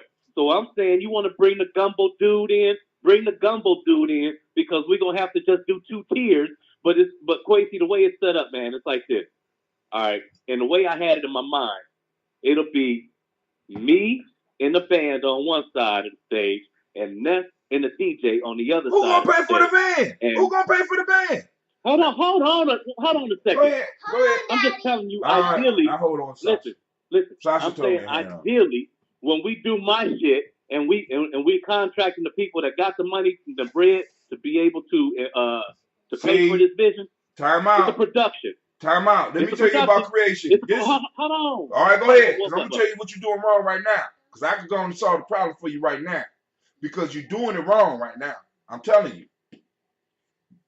You are creating I'm saying, dependent. You're creating dependent on other I'm people's saying, energy. I'm saying I get your ass here. I talked to Necessary and said he right? want to do it. Quasi already said he do it. I'll go talk to the Gumbo dude and everybody be there. I don't give a fuck if you bring your own shit. You want to create the experience for people. If you want to hire a No, band, you can. listen. Go ahead. I ain't doing nothing wrong. And we talking about we saying 2 different things out there. If you just been patient and let me, because I'm talking to Quasi as a potential aspect of a production that'll be an ongoing thing. But at the same time, I'm trying to say that for you, if we gonna do this, it should be 2 tiers, right? 2 chefs on the stage at the same time, and you in between 1 and 2, you got the judges. However, you decipher who gonna be eating the food and who gonna be judging. All right, whoever get those seats, they get those seats to do that. But you got 2 at a time, and the winner of each round go head up. So that's what I'm saying is that we got to treat it like any respectable sport. If we gonna do it, we got to place it that way and not just have some. You know what I'm saying? So we can have something to come back to. So we can do it again the next quarter with some whole different folks, and at the end, at the end of the year, maybe have 4. You know what I'm saying? The 4 come together, and bam, we got the big Why not holiday, have the full? whatever. Why not have them all at the same time and giving out samples Oh and my! letting the people vote? Because the community is growing with people who are becoming more and more innovative. And the piece is that if we do it on a quarterly level, I'm saying we got four competing all on the same day. That's enough. That's enough, But what I'm saying is, right? but what I'm saying is, what Like you if we do talking, like a summer you're festival talking and that's about. all of them, that's cool. You're trying. Like the rib, and then we got the rib fest. I ain't We got concerned something like about. the rib Listen, fest then. my issue is this. My issue is I'm gonna make it happen. Fuck the Rib Fest. Okay. I don't care about the Rib Fest. I don't care about none of that, dude. I'm concerned about the last Kaumba of the month. Period. Yeah. And something that we already got going. Now, what you are presenting is something that one, I'm not gonna have the budget for. Because you talking about this grand production. I'm talking about working with what the fuck we got. You know what my budget is? Quasi, tell them what our budget is, brother. No. That's the Quasi, what's part our where budget? that's the part 2. That's the part 2. I'm not That you writing gotta grants. realize what I'm saying. I'm not writing And not him. grants. What's our budget, Quasi? When I say it's a listen. When I say it's a process, and when I say it's a process of what I bring, that's why I'm not even talking about your budget. It's because I bring something that we ain't even sat down on yet. So I'm not worried about your budget to be able to finance my production. There's a whole other way that's dealt with. I said. Now, I'm once again crazy. What's our budget? I mean, whatever we made that day. You were sitting at the table yesterday. What was the budget? Say it again. You were sitting at the table yesterday. What's the budget? I mean, I don't want to put that information out there. We got room to improve. Okay. We got room to improve. So there's no budget. But I mean, I agree with Doc on that. I don't want to let the idea of lack Right. dictate See, and my that movement. see that's where y'all miss me at. It's not an issue of lack. If we have a place, if we have a place, we are able to do what we say we're gonna do, and we get people to start buying in, and we market it, and we say, all right, cool, we're gonna have this competition going on. We start raising the money. Now what's gonna start to happen is it's not gonna happen because we depending on other motherfuckers to come up with shit that they're not gonna be able to come up with. I'm not about to fall into that trap. I'm providing space. And that's I why got you just got to play the game different, Hakim. And that's what I'm saying. no, dude, That's hold what on. changed about me. Let That's me, what changed no, about me is Shaka, that you think that you can anticipate that Shaka, I'm gonna play this Shaka, glance game to be able to Shaka, make it happen. Shaka, let That's me not that's know. not that's not No, that's no, not how we I'm move. not, you know what I can anticipate? Now, What's that? I can anticipate this. I can anticipate this. If I'm depending on other people to participate and put their money in necessarily outside my tribe, I have already lost. I'm not dealing from a position of loss. Why? Because I have a quarter-mile building that I'm able to utilize. I'm being blessed to be able to utilize. So I'm not starting from a position of lack. I'm starting from a position of where I'm at. So if there's going to be a cook-off or anything, I'm expecting people to be able to bring their ingredients. I'm expecting people to bring their hot plates. I ain't expecting nobody to give me a motherfucking budget. You have an opportunity to show the world how good your food experience is, rather than talking all this shit. You know what I'm saying? If you need a band, then you bring a band. Now I'm going to try to hire a band for that day. But on January 23rd, on February 23rd, it should be able to go down with what we have. Because if we start working with what we have rather than what other people are going to invest in it, we're going to be able to move forward. And the next step is we're going to have more the next time. Because people have already expected it. We've been talking about it. We've been hyping it up. Y'all come on here, you talk shit about, look, I got this meal, boom, boom, I got this, boom, boom, boom. No, all this other shit about waiting on other people's money. I done did that shit, and I'm not about to do that now. Yeah, there's two different conversations going on though. Y'all not even really talking about the same thing. That's the thing. It's like there's two different conversations going on, and they're not really there's merging. not. So There's not two conversations going on. There's not two I kind conversations of got going to on. tap out because you're not even really trying to hear what we're saying, Hassan, for real. Go ahead. All right. Go ahead. I'm not trying to hear. I'm giving you the venue and where you can do it at. So how am I not trying to hear you? The whole cook-off piece. This is how we could do it then. Actually, I just came up with an idea. Shaka to merge both of y'all's ideas. So we use your space. We cook what we cook, videotape that shit, and have the video playing above. If we can, so we could, I don't know, we can make that actually. Yeah, we can in the cafeteria. You know what I'm saying? But have a video plan of the whole process. So you're going to see me making the shit that I'm standing next to, at least, to begin or something. But you can't have if y'all talking about two different things, you can't have a competition that's not happening at the place where people are judging it because it's just not fair. You can't, it's two different things. What you mean? Wait, time out. Food sharing. Let me finish. If you want to have a food sharing and the taste test and that's cool, but that's not a competition by the definition of what a fucking competition is. It can't be because there's too much room for people to be deceptive. Oh yeah, be biased. So you got to come with an audience. And see what I'm and Hatim, what I'm talking about is really cataloging an event that over time just increases with new contestants.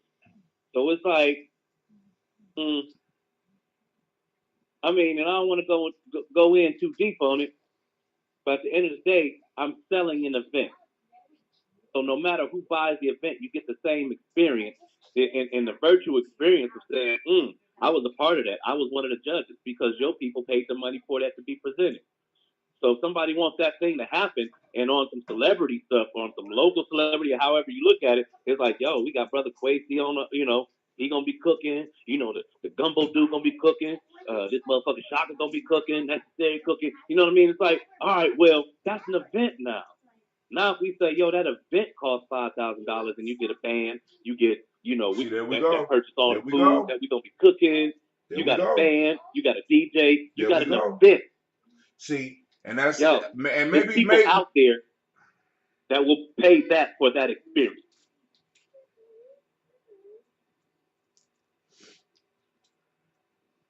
you were supposed to have this in 2017. What happened?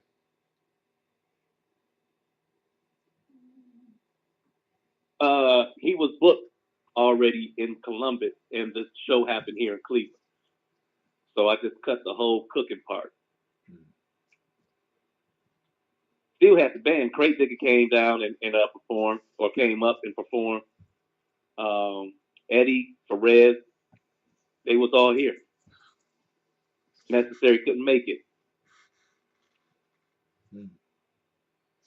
All right.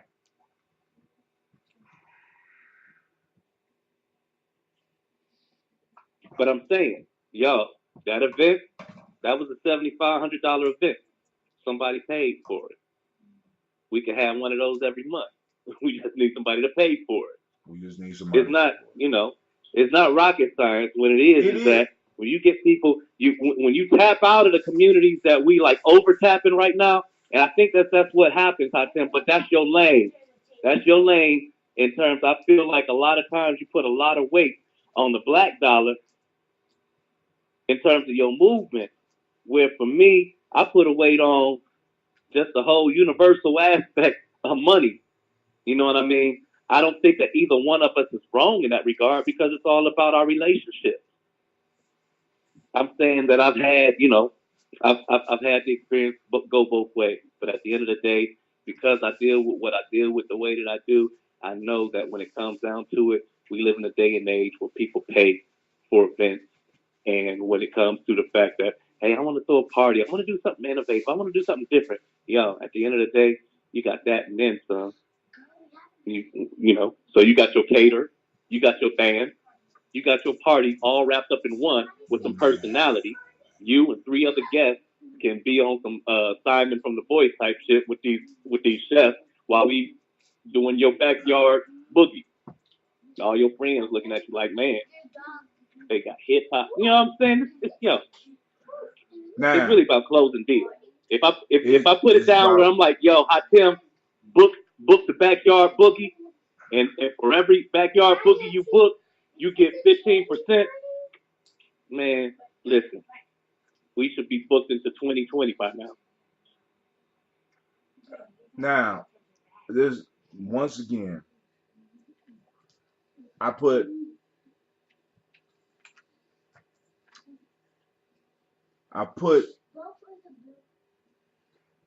my faith in what I know,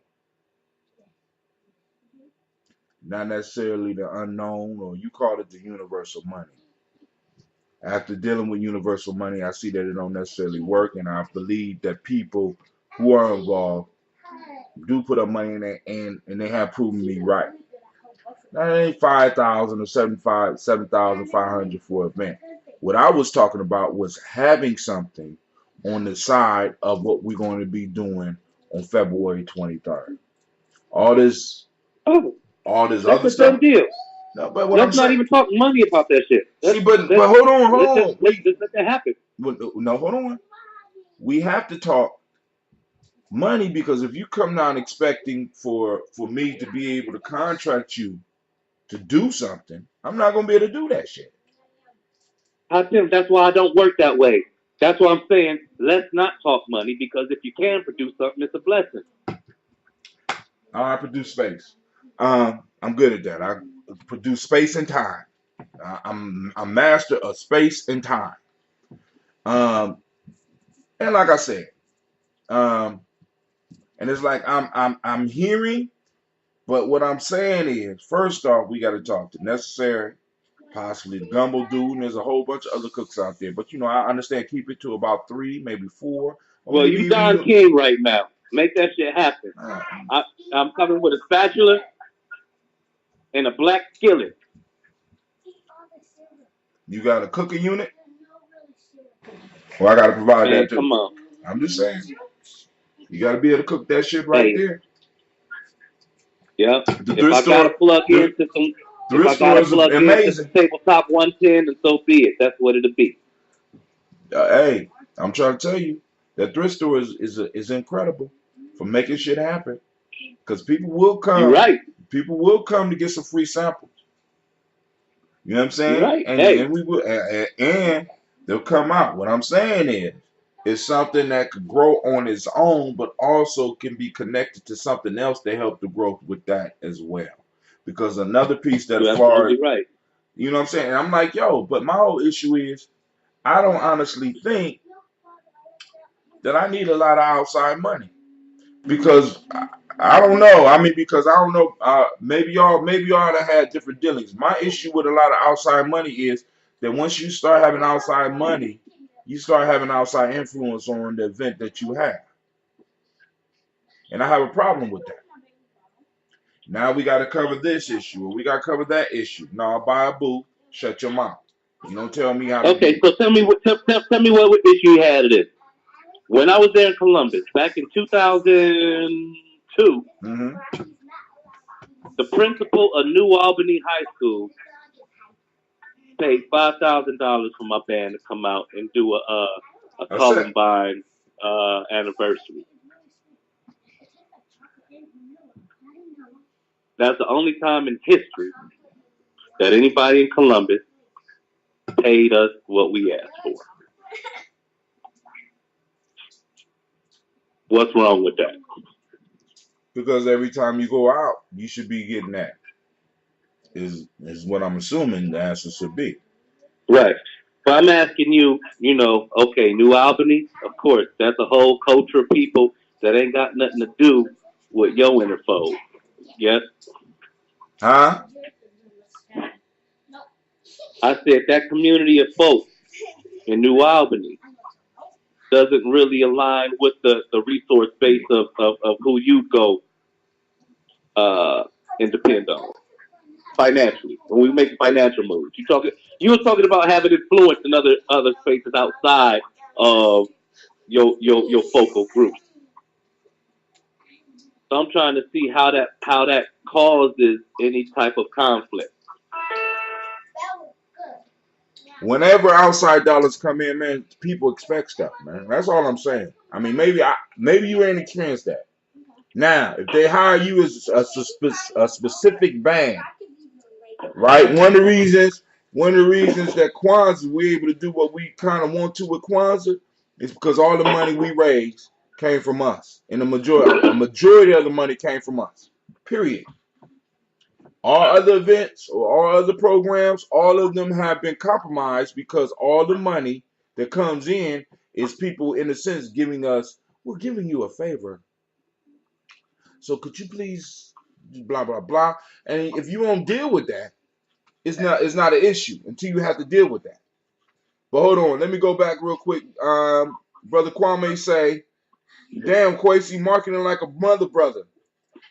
He also say, "Who knows the major difference between a tier and a bridge?" What, Kwame? What is the difference between a tier and a bridge? I don't know the difference. A tier is a level, I imagine, and a bridge takes you to the other side of something. So maybe that's it. He says having a blind taste test. He says budget is income slash expenses, like the cooking shows. Like though he talking about trying to go with what y'all saying, like the cooking shows. Um, he says also New Albany is not invested in our space and time, but to steal, kill, and something else. I can't go here. I got to put another O in here so I can see. Kill and destroy. New Albany is not invested in our space and time, but to steal, kill, and destroy. So, all right. So I'm gonna have some more meetings, and we'll talk about this. Look, oh, don't hit your mama's picture, please. Don't hit nothing over there, family. I'm about to get up. We've been on here almost 6 days. Ain't no damn 6 days, little girl. We've been on 2 hours and 28 minutes, and I'm about to get on up Hey, off Don here. King. Yeah, well, don't call me that because Don King be robbing motherfuckers. I'm brother Hot Tim. But I mean, it's a possibility we could put something together. You know what I'm saying? But go ahead. Make it happen. Oh, that's my philosophy. Let me work my mind. Let me work my mind around it. Let's take a call. All right, and I'll also talk with Quasi too. Because Quasi, you was hyped about it, man. You ready to get to work, man? No, you already know we went for 2 hours. He got his own. He rolling up again. All right, family. This is Brother Hatim. I want to thank you for joining us on the journey. And we are out. So we out. We out. Facebook, Periscope, YouTube. There's no tomorrow. There We is out, no tomorrow. Spreaker. What about there is no tomorrow? Am I happy now? What's the matter with you? Tomorrow. There is no tomorrow. There is no tomorrow. There is no tomorrow. Peace out, Spreaker.